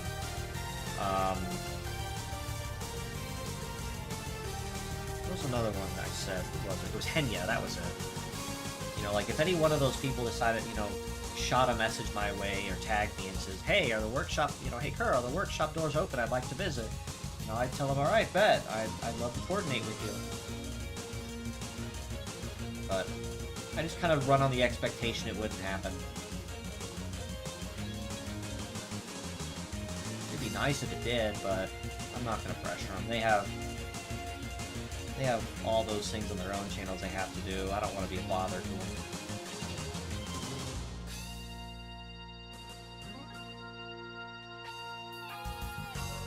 I know, especially with the whole Shoujo situation right now, I'm pretty sure none of them are particularly in a collaborative mood. with anyone that's not in their own immediate circles.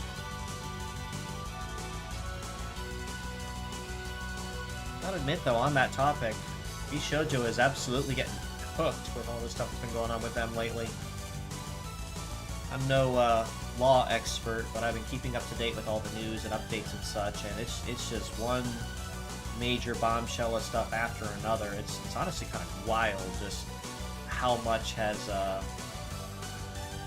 been allowed to run rampant in there for so long. It's just nuts. And Mousy basically leaving was the big catalyst that got all that running. But I have to give props to Mousy for that, because she had the guts to do what a lot of them probably were afraid to do, and it worked out.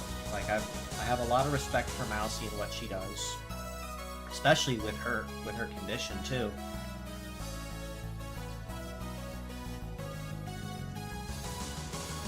If I ever had the chance to speak with Mousy, I'd probably tell her that, is that I have a lot of respect for what she does and her tenacity to keep going. Tenacious. That's actually a really good word for her.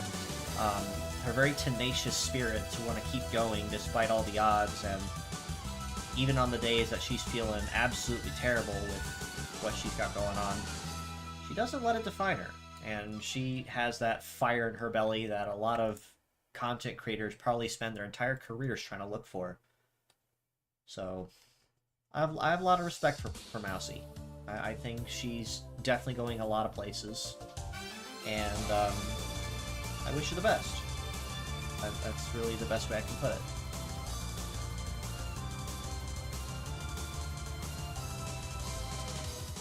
Let's see closer here.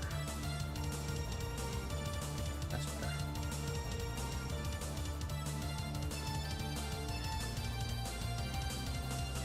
Now that little shortcut I did for drawing the gear wheel actually came out really, really nice in my favor. I didn't actually think that would work.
Okay, that actually came out, like, really good. I didn't think it would, legitimately. But, the nice part, I don't have to do it again.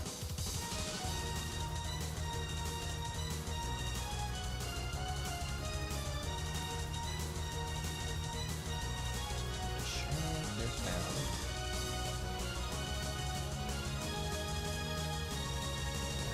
Right there.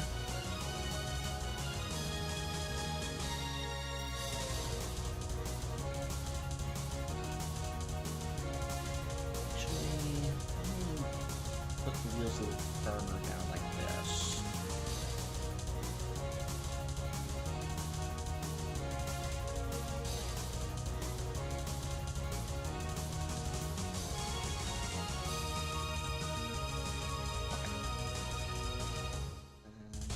Push that down.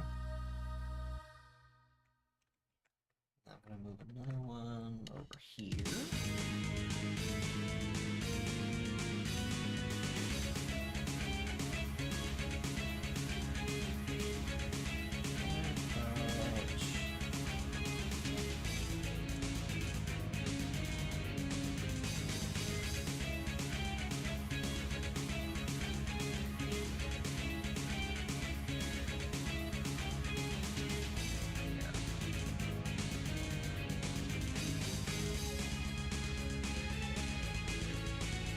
That actually saved me...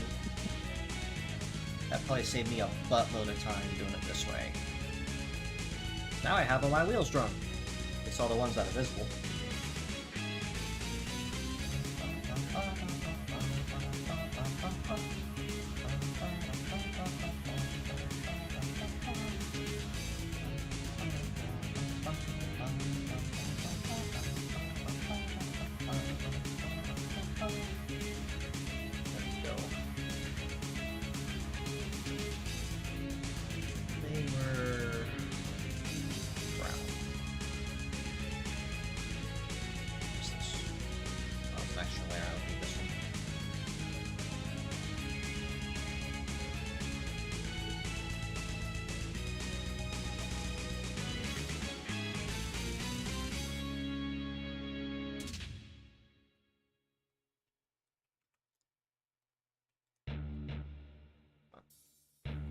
With me, please, line. Thank you.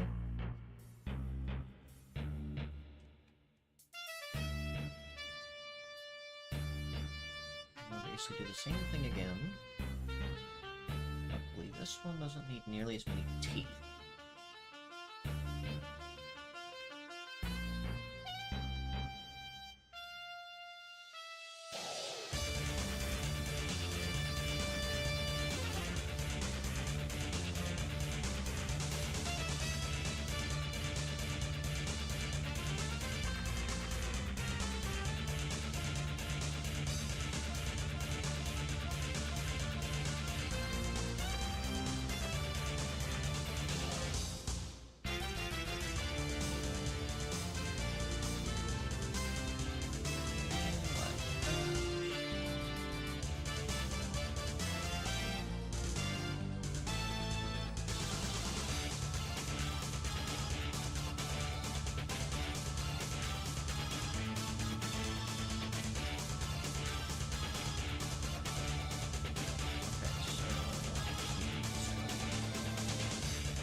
Said I probably should have done this first,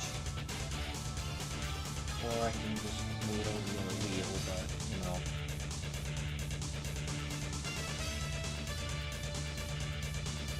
Alright, merge that down, like that.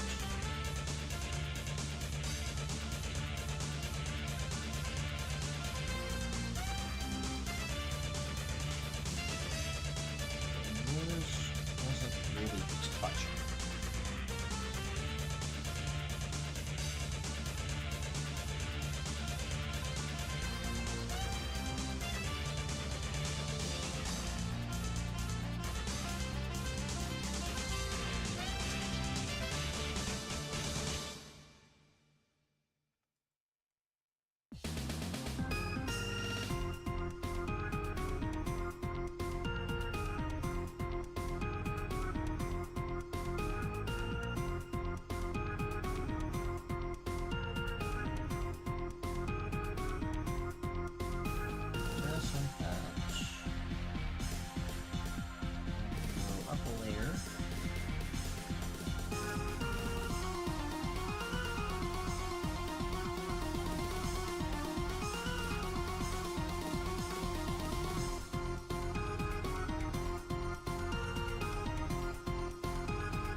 That works.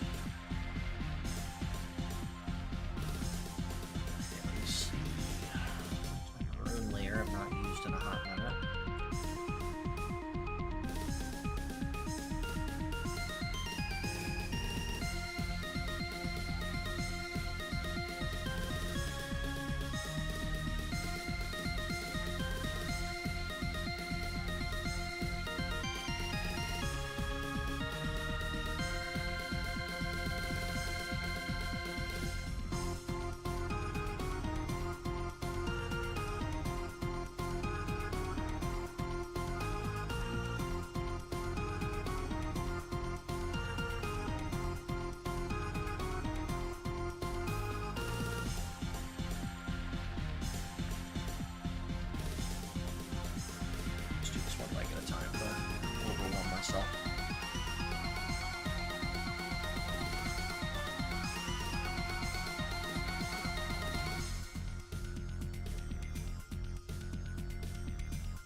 copper color for your leg joint. Actually, no, before I do that, let me go back to this real quick. Set the rest of it up first.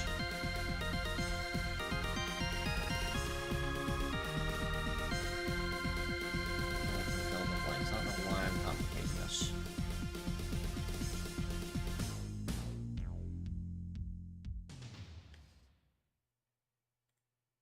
Okay, now I can go back to this color. That's better. Now I can go back over here and look the other way.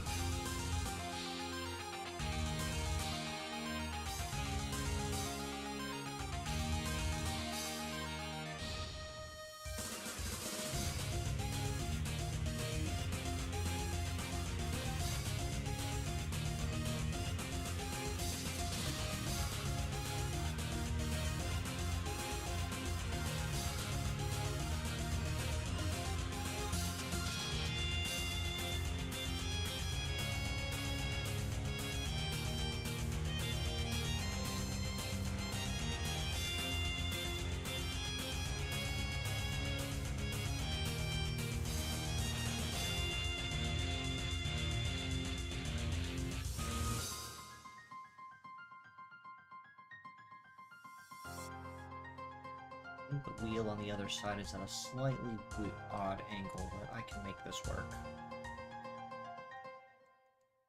Oops, hold on. There we go.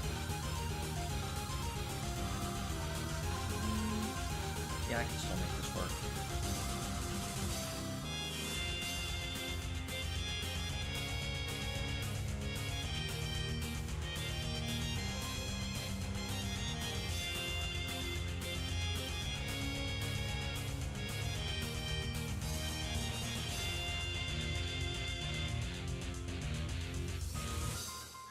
Just kind of like that. Okay. Luckily, because of the way I angled it, I don't have to worry about as many of the details. Go in here, get this out.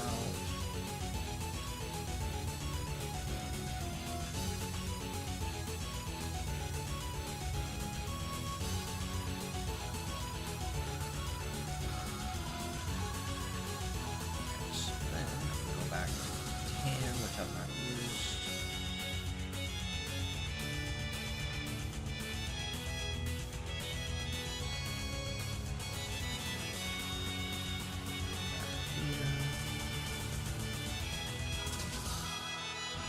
Hot take, layers are like the single greatest thing I've ever been put in our program. And I will not be talked down from that decision.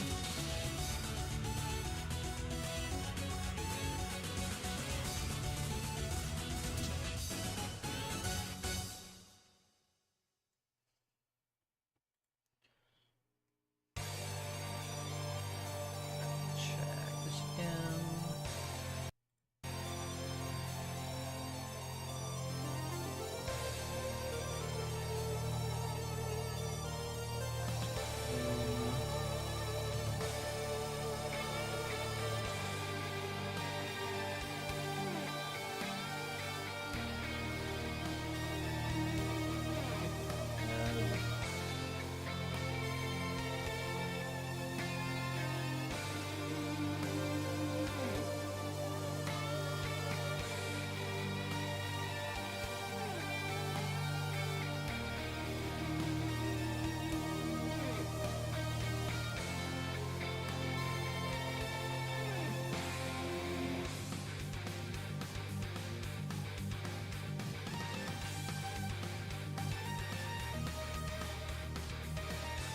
Okay, let me see.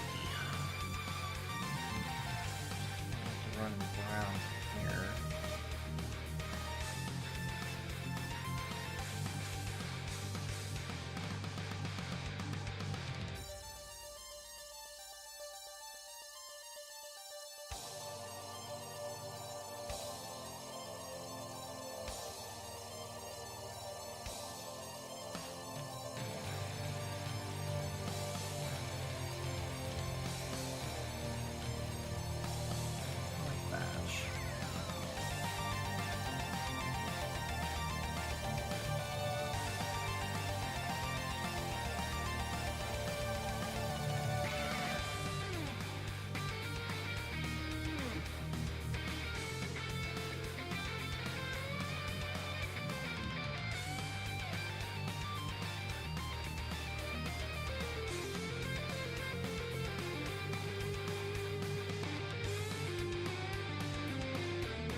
That's better. Okay. Honestly, that should do it. Normally, line art is a pain in the neck for me to work on, but I got this one done in a pretty good time. What's my time at so far? About 2 hours. I'm actually making really good time on this one.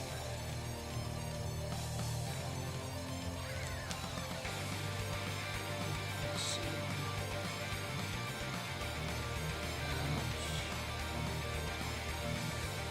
Figure out that.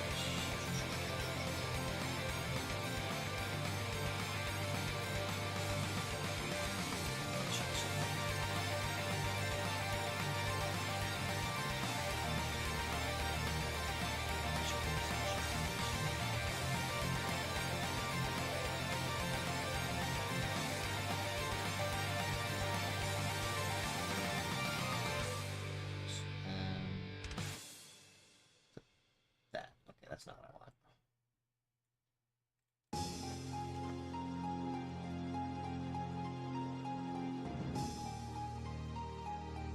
Let's see if I can use it to save me some time. Set as reference.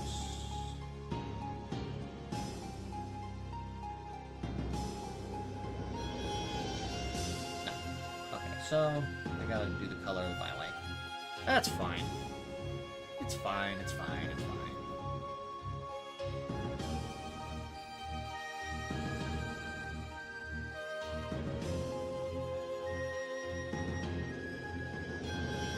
Shading, though, is when I can actually use that shortcut that Iron Clark taught me.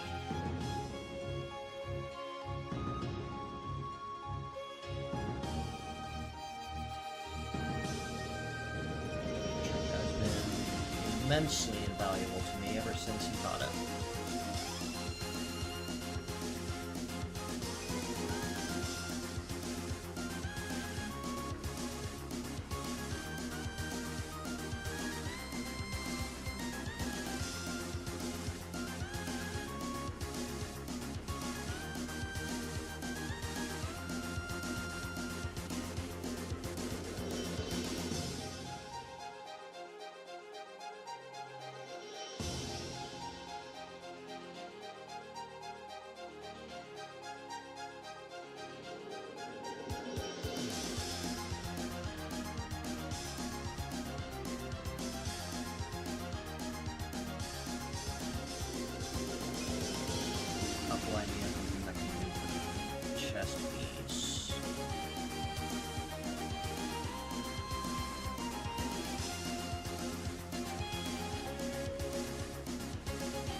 First, and then work my way around.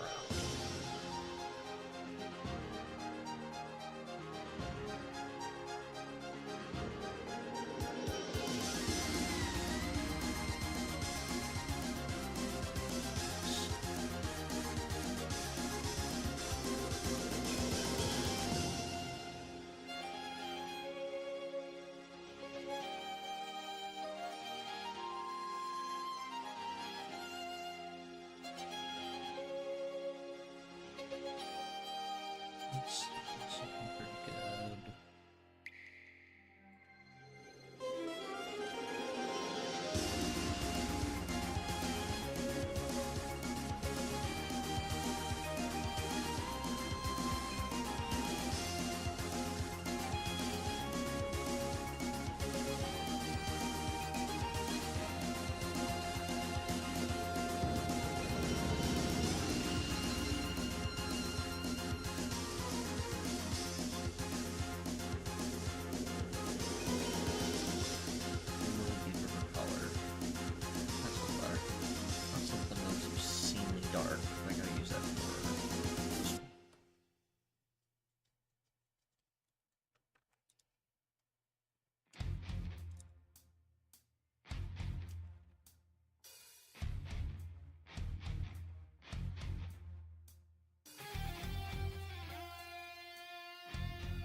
Hub, I do see you there. Welcome, welcome.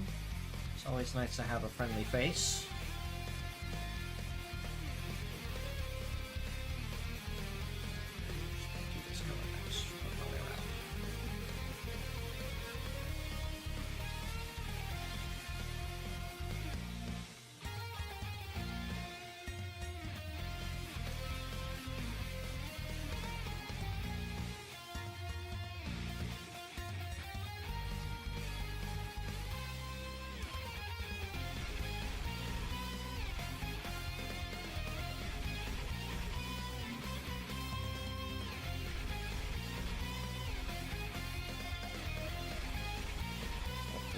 Weird colors over here.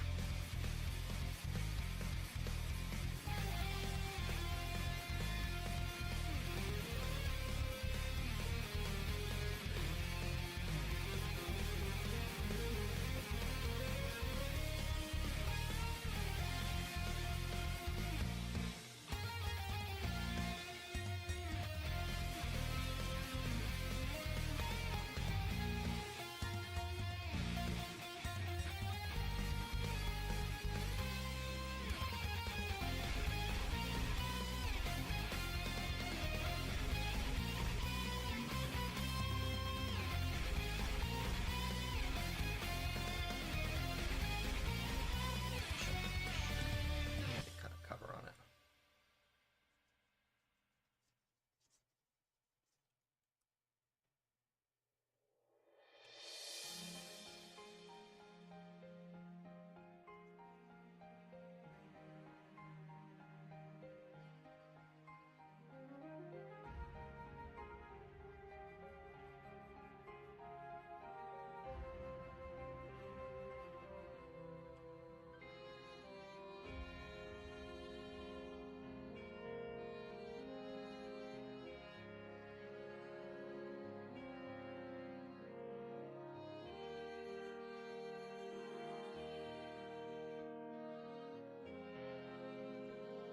Only never takes me near this short of a time to get to the color layer, but I'm frankly surprised how amicable Soul Train has been with the design.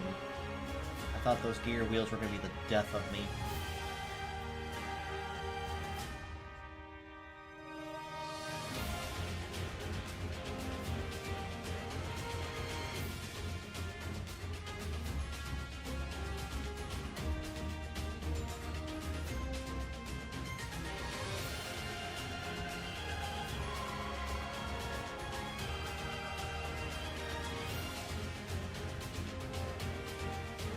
Honestly, though, it feels really good to be streaming again, too. I really missed being able to do stuff and coordinate before my old PC died.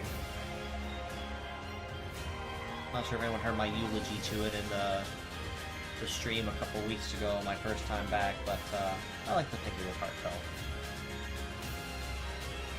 It's hard to believe that, you know, that poor baby lasted 8 years before it finally went kaput.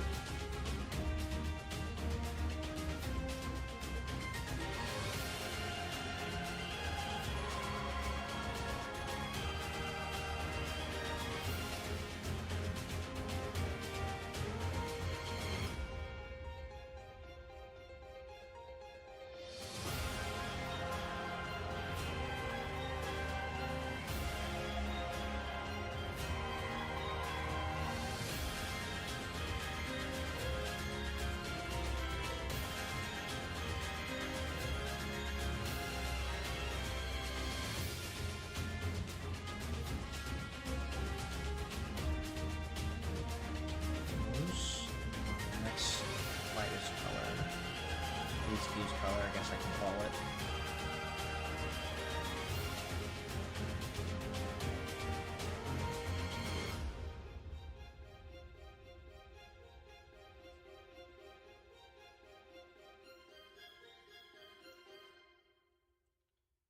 Check something too while I'm at it.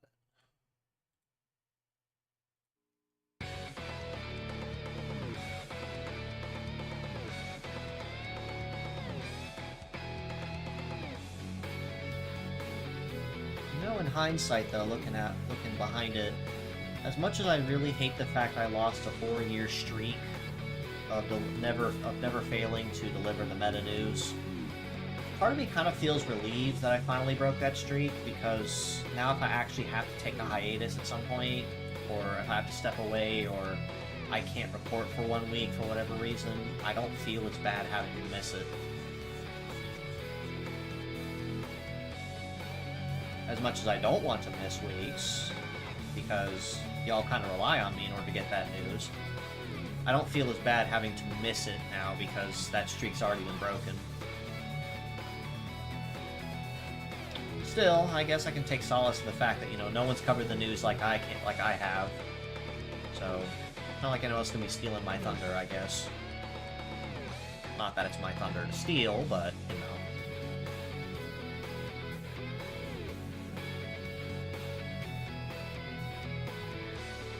I don't know. Maybe if Imagineer actually does formally recognize me and invite me to some kind of sponsored creator partner program, whatever, I can be a little more adamant on when I can choose to hit it, when I can.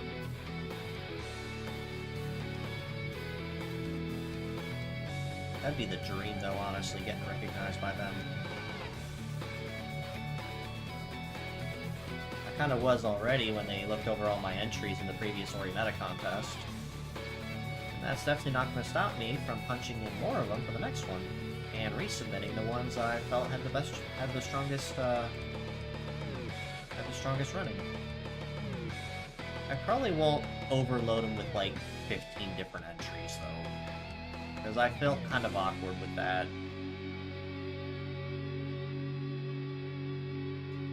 Maybe I'll limit it down to like 8 or 9 tops. And maybe I'll just cycle them around in each contest as they announce them.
Pen I ordered too has also been moving really nice.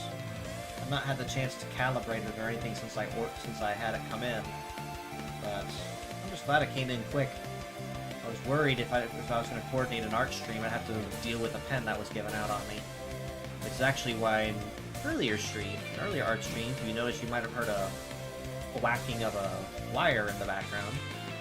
Yeah, what happened there was I think my old pen was starting to give out because after about 2 hours it'd poop out and not connect to my tablet anymore. So I would need to plug it back in. But I can't just plug it in and take a break since I'm still in the middle of drawing.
was thinking about it too. I think it's someone else I'd really like to have on my have guest the MNN, even if our content is entirely unrelated.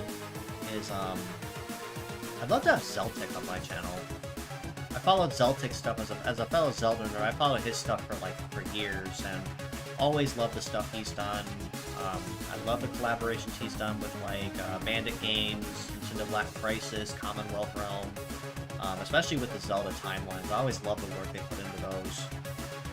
So I'd love to be able to geek out and nerd out with Zeltic on some Zelda-related stuff, or possibly even, get into step into the ring as a meta rodder and try his hand there. I'd love to coordinate something like that. I just don't know how feasible it would be.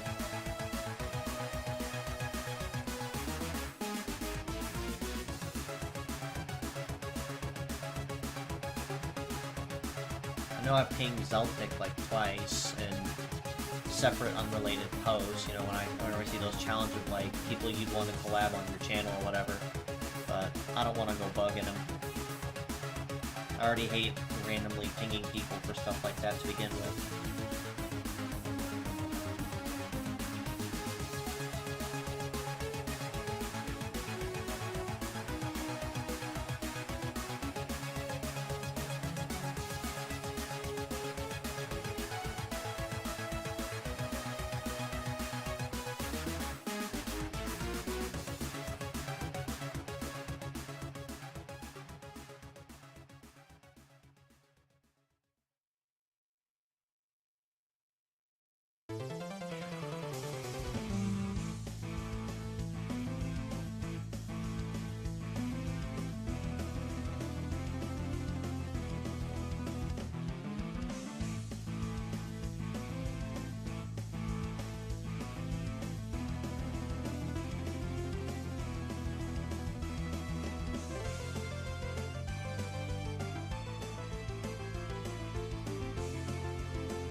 Luckily, because the way... I think I could probably do on here. I missed it initially was the leader right there on the arm.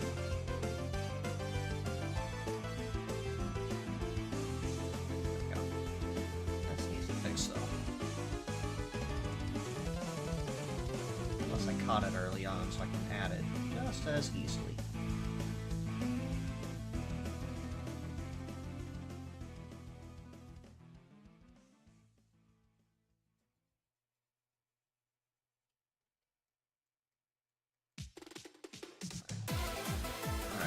My audio playlist has made officially a second lap. What are we at so far?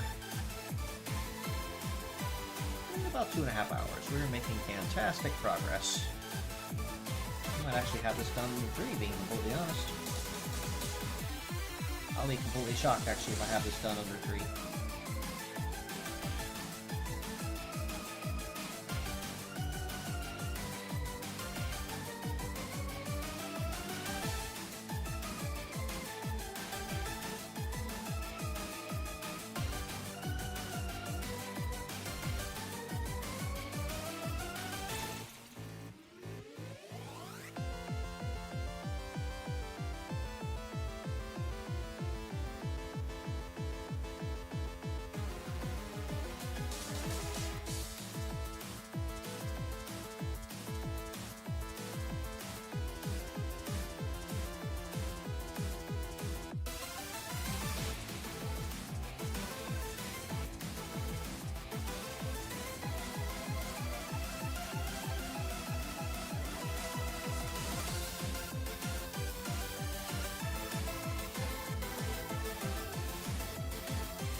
something I think would be a really fun stream idea to do.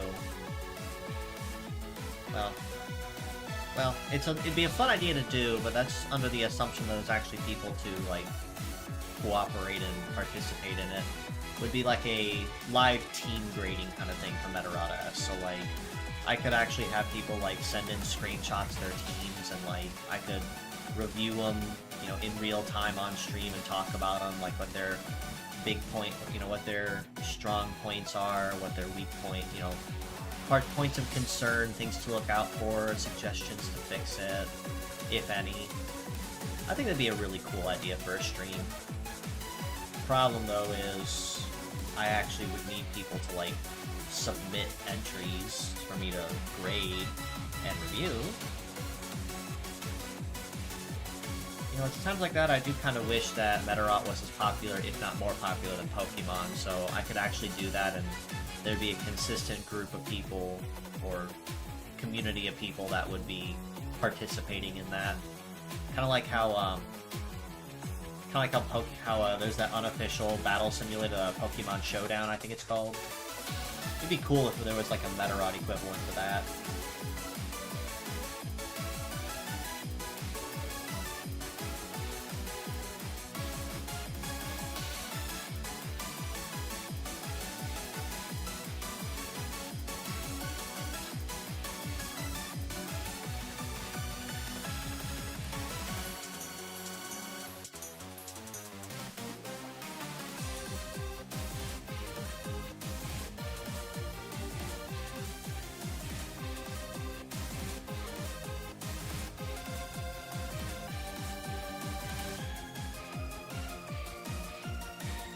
Be a really cool idea for someone to, like, code and put together, but we would also need someone to be willing to do all the arts for the models or screenshots or whatever. Plus, with Metarot being a little more robust than Pokemon, it'd be a little harder to put stuff together and code it, because you have to code, like, every individual piece instead of just as a pure set by itself.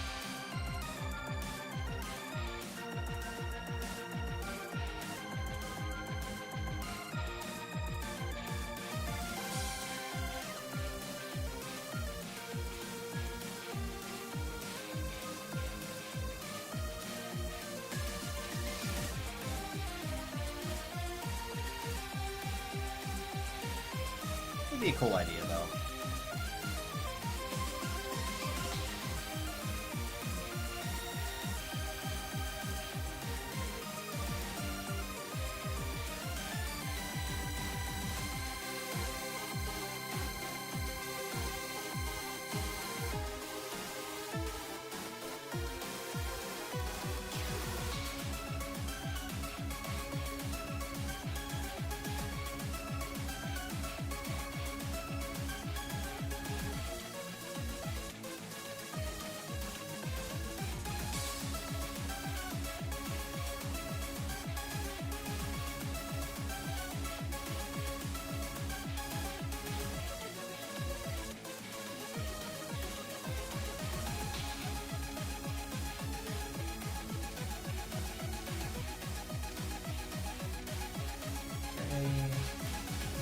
Just checking ahead, I think that's the only other thing I have to... Yeah, that's the last thing to do.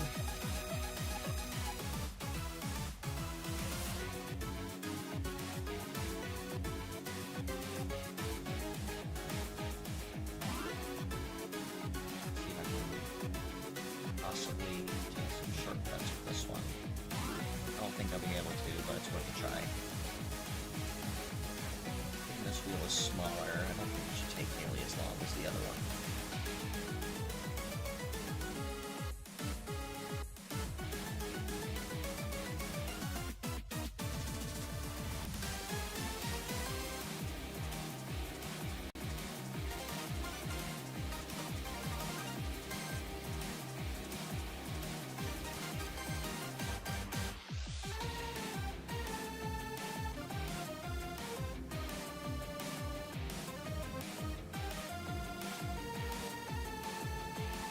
Split this wheel in half, that works too.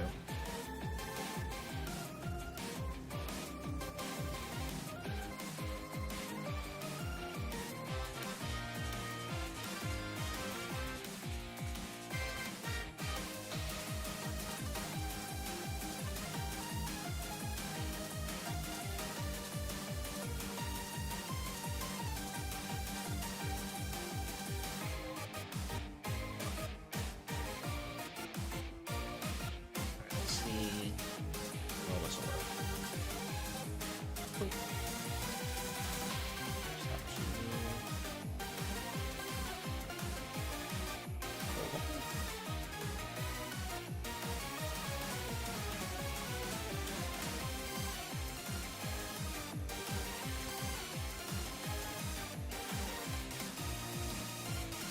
Yeah, that actually came out really good. Alright, let's check for holes in the color. I don't think there should be too many. I'm usually pretty thorough. There's always a couple small ones I end up missing in places.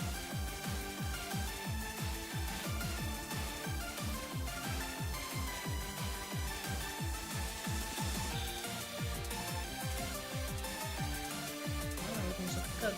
Perfect. Alright, so let's take the swatch here. Just like that. Let's shift this over just a little bit. Let's make this just a little smaller too.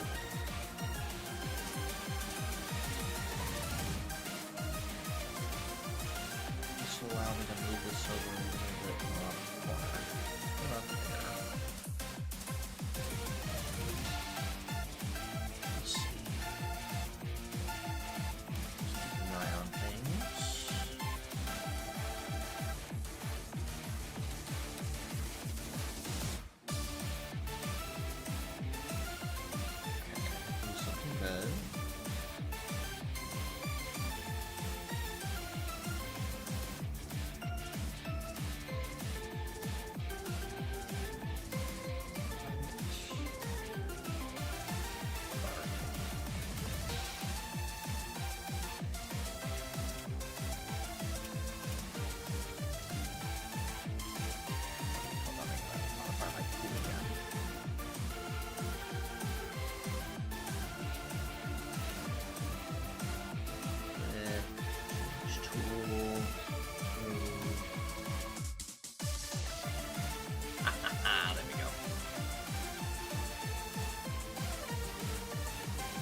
Yummy, I see in there. It's been long. Yeah, it's been a hot minute since I last streamed.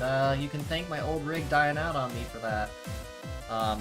Not sure if you caught the first chunk of it, but basically, long story short, my old PC had a hard drive failure, a solid-state drive failure, and decided it was going to take my operating system with it. So as a result, I had to basically splurge on getting a new rig and getting everything set up and everything. So yeah, that was fun. Much fun.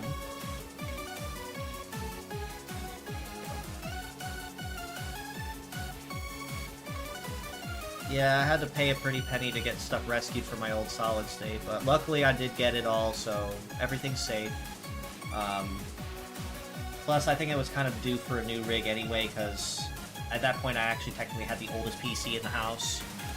So, I think 8 years for a PC is a pretty good life.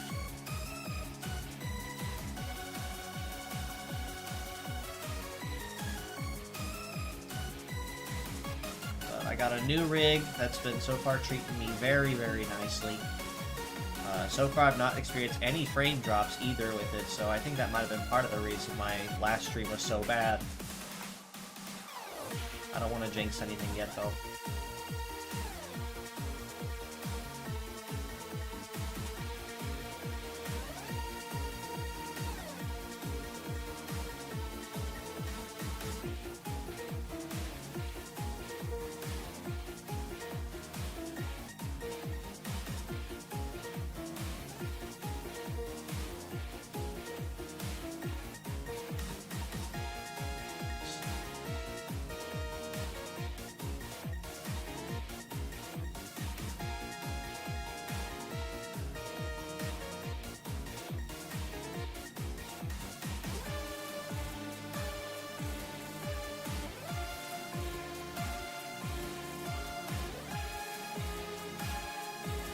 Channel's growing. Yeah, it's been growing pretty slowly over the last 4 years I've been a content creator. But you know what? It's been a journey, and it's one I've greatly appreciated and learned a lot with over the years.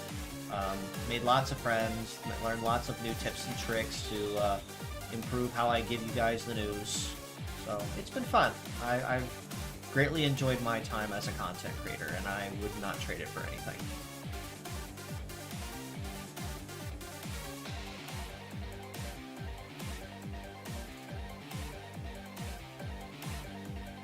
My only real regret is I just wish I didn't take forever and a half trying to work on Soul Train here, but because I was supposed to have this done fairly soon, back in like July, when I first announced the winners, and I got to doing Foilcat. I got her done, and then my PC went whoop.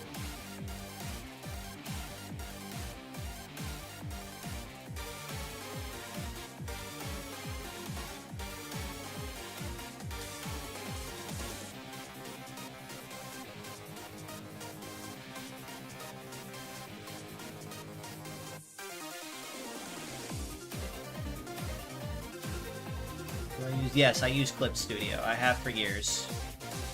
It's been one of the most consistent programs I've used for a lot of stuff, and it has a lot of... It's very robust for what it does. I've had a lot of fun with it.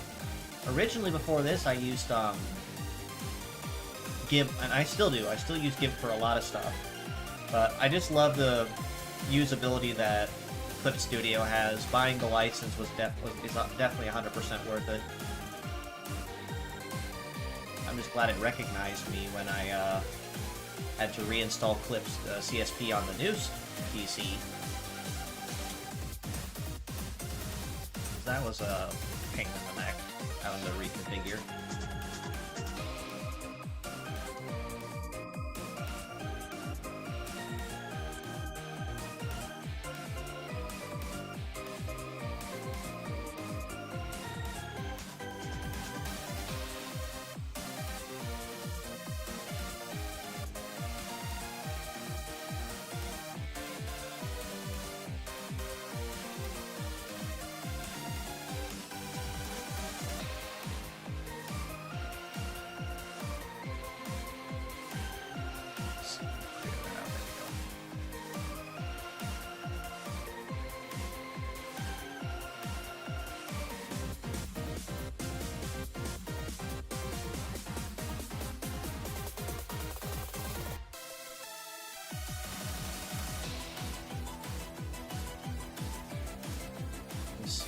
Pencil or finger? I have a pen. I have a pencil. I actually just had to order a new one recently, which is another reason why I didn't coordinate and schedule this stream until that came in. Because my old pencil was giving out 2, where I'd only be able to draw on it for like 2 hours before it goes kaput, and I'd have to plug it back in if I wanted to keep going. Which is not very convenient when I'm still in the middle of drawing, or coloring at the point, and suddenly my pen doesn't work anymore. I'd be over here going, excuse me, I'm not done yet.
Is this from a game? No. Well, I guess you could argue that it could be. No, what I'm doing is I'm drawing the second of the contest winners from the design contest I held back in summer, a couple months ago, technically. And it just took forever and a half getting to finishing it because, well, my old PC died, obviously. So this is a original concept that was designed that was one of the 2 winners in that contest. Definitely earned its place too. I just wish I could have had a chance to work on it sooner. So it wasn't like 2 months of waiting. And if Nier is watching this, I do apologize again for taking forever and a half. I was obviously not expecting my PC to die.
Yeah, it is really cool. And like I said, Soul Train definitely earned its spot as one of the winning entries for this contest.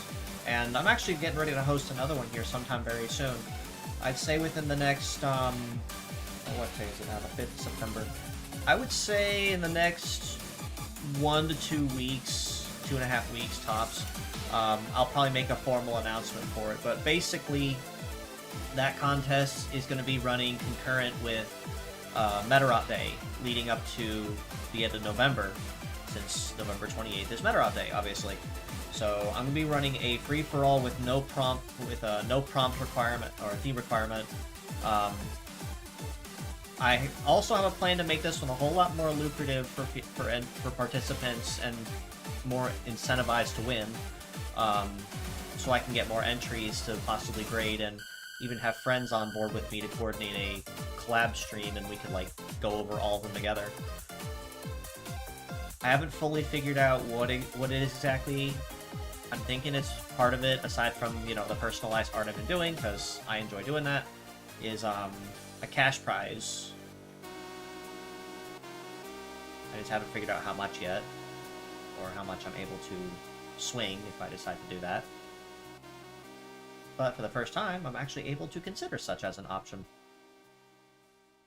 Originally, all I could offer is art.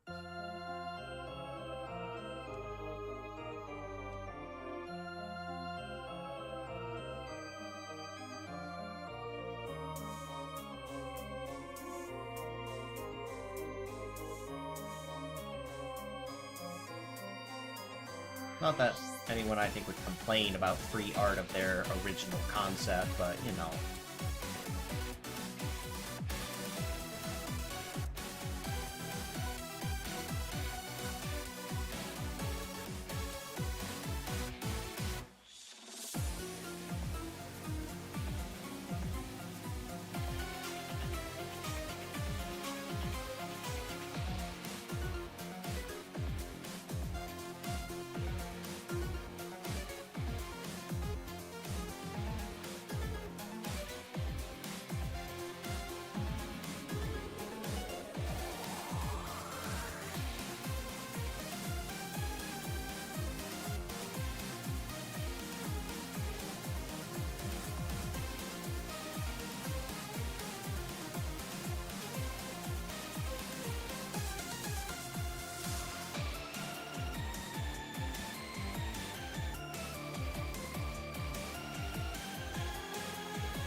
Well, I've been drawing since I was a kid. Yes, very much so.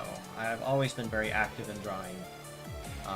I just have not been done so I just haven't been doing so as digitally for as long, obviously. Let's see how this looks. Yes, very, very nice. I like that.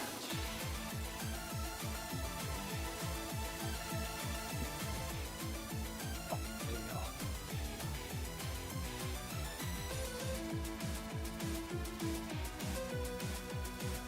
Very, very nice. I like this a lot. So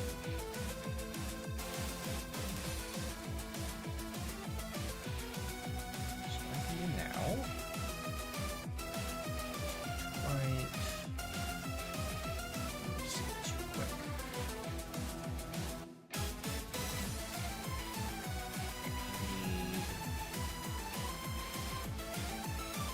Where is it? It's old. Yeah, inside for a second.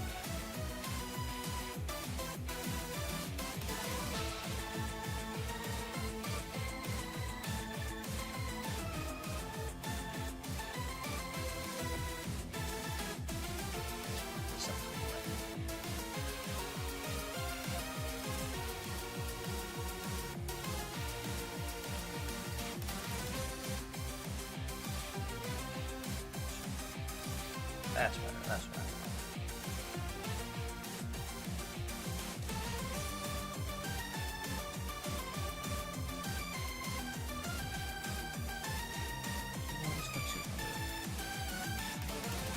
There we go, that's what I want.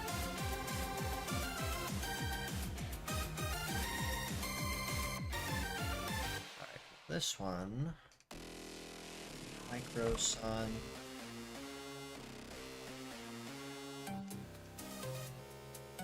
Oh no, hold on, I need part names first. Solar Sphere. Alright, well good to have you with me, Yumi. Thanks for stopping in. Soul.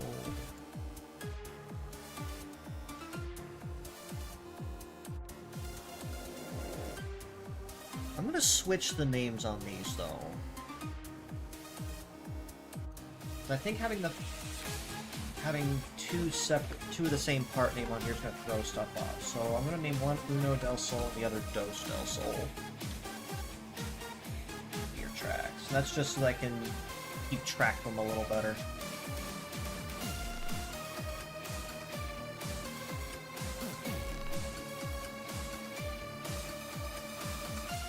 And you didn't put... I didn't see you add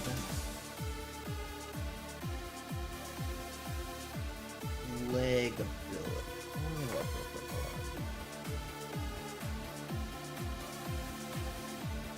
Let me see if you put it in there. I just didn't see it. No, you didn't. Okay, so I need to figure. We got rifle and Gatling on two of them, so I got that. Let's see, I could give you... You didn't give me a leg ability to work with. So I'll tell you what I'll do. Let's do Micro Sun as heavy. We'll make gear tracks...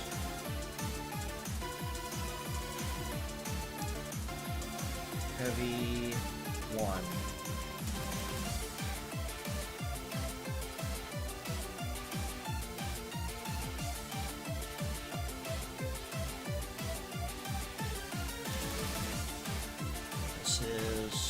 Micro Sun.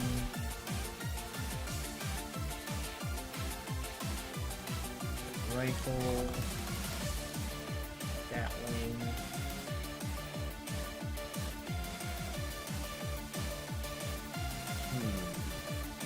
What do I want to give you? There's lots of options I could pick from.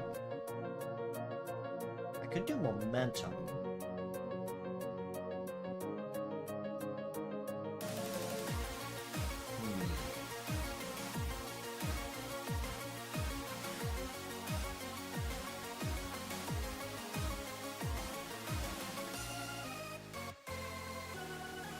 A lot of good abilities I could give you.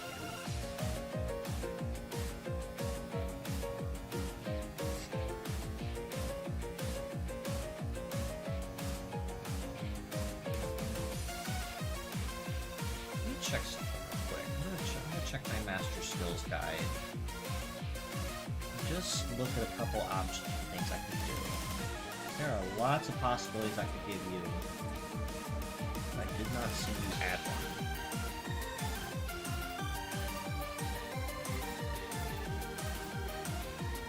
Let's see.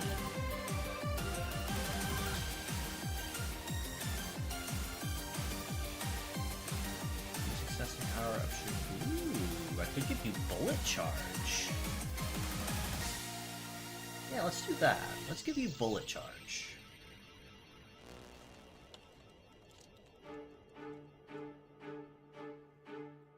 Alright, this is 70.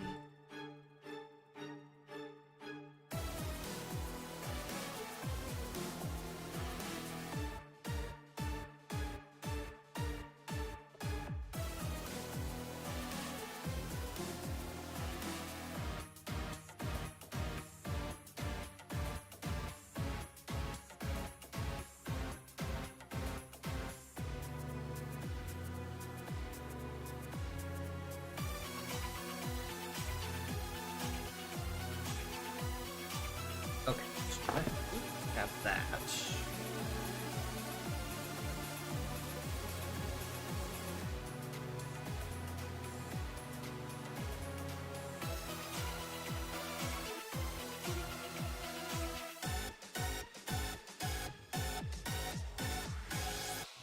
have my...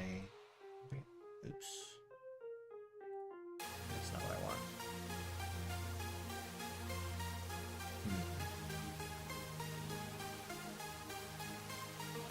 I don't have my usual pen that I use. Well, I figure I would.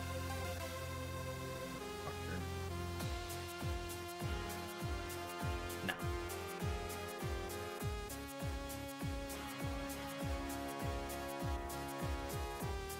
Well, it was worth a shot. Okay, so I'll have to do this one differently.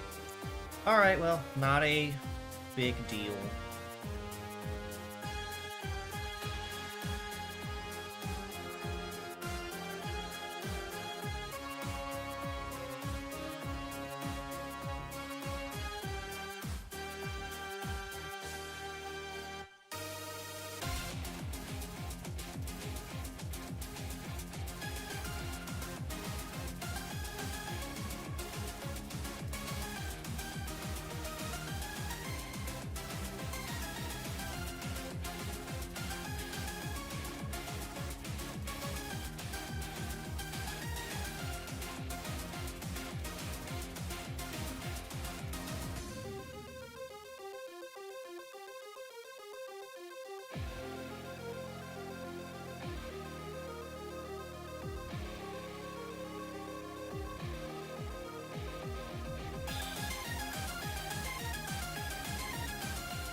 One last thing to finish it off.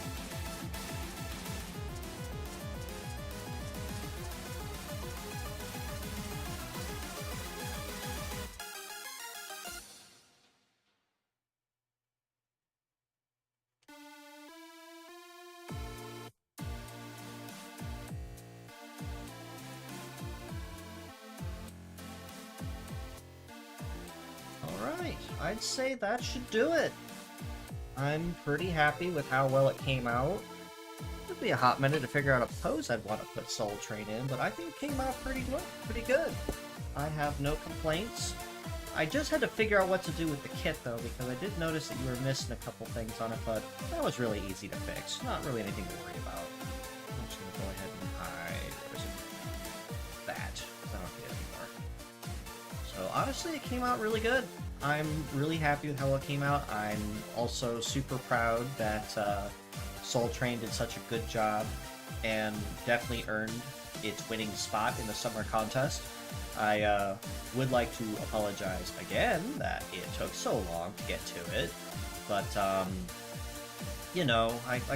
stuff happens essentially, and I'm not sure what else I can really say about it. But no, it was nice. It came out really well, and I'm looking forward to sending this along, and I can finally mark it as complete after unintentionally putting it off due to outside circumstance. Now, what to expect going forward? I do want to try to get back officially into streaming proper with other stuff, gameplays, more art stuff, more guest artists for collaborative Orimedas. I want to try to get back into that. I was using this essentially as a testing ground to see how well it came out, but given the fact I lost almost no frames over the course of this over the stream, I'm really happy with it. I'm satisfied. So I think this new rig is definitely up to the test. It definitely served well. And I'm looking forward to the next one. As far as what else is going on, I don't have anything planned in the immediate that I can think of off the top of my head. So I can't say that I have any streams that are incoming at this point. No one that'll be hopping on the MNN anytime soon as a guest host. So nothing really there to mention either. But yeah, I will keep you guys in the know on that. If anything changes, if there's any updates, or if I decide to host anything, I'll usually try to give you guys at least a couple days heads up on that. But yeah, I'm super glad that things ended up really well. Soul Train came out really nice, and looking forward to the next time I get to hang out with you guys on stream. So that all being said, as always, I do appreciate you all for stopping in, just as you always do. And until next time, this is your host, Kuura Isagami of the Medarot News Network, signing out.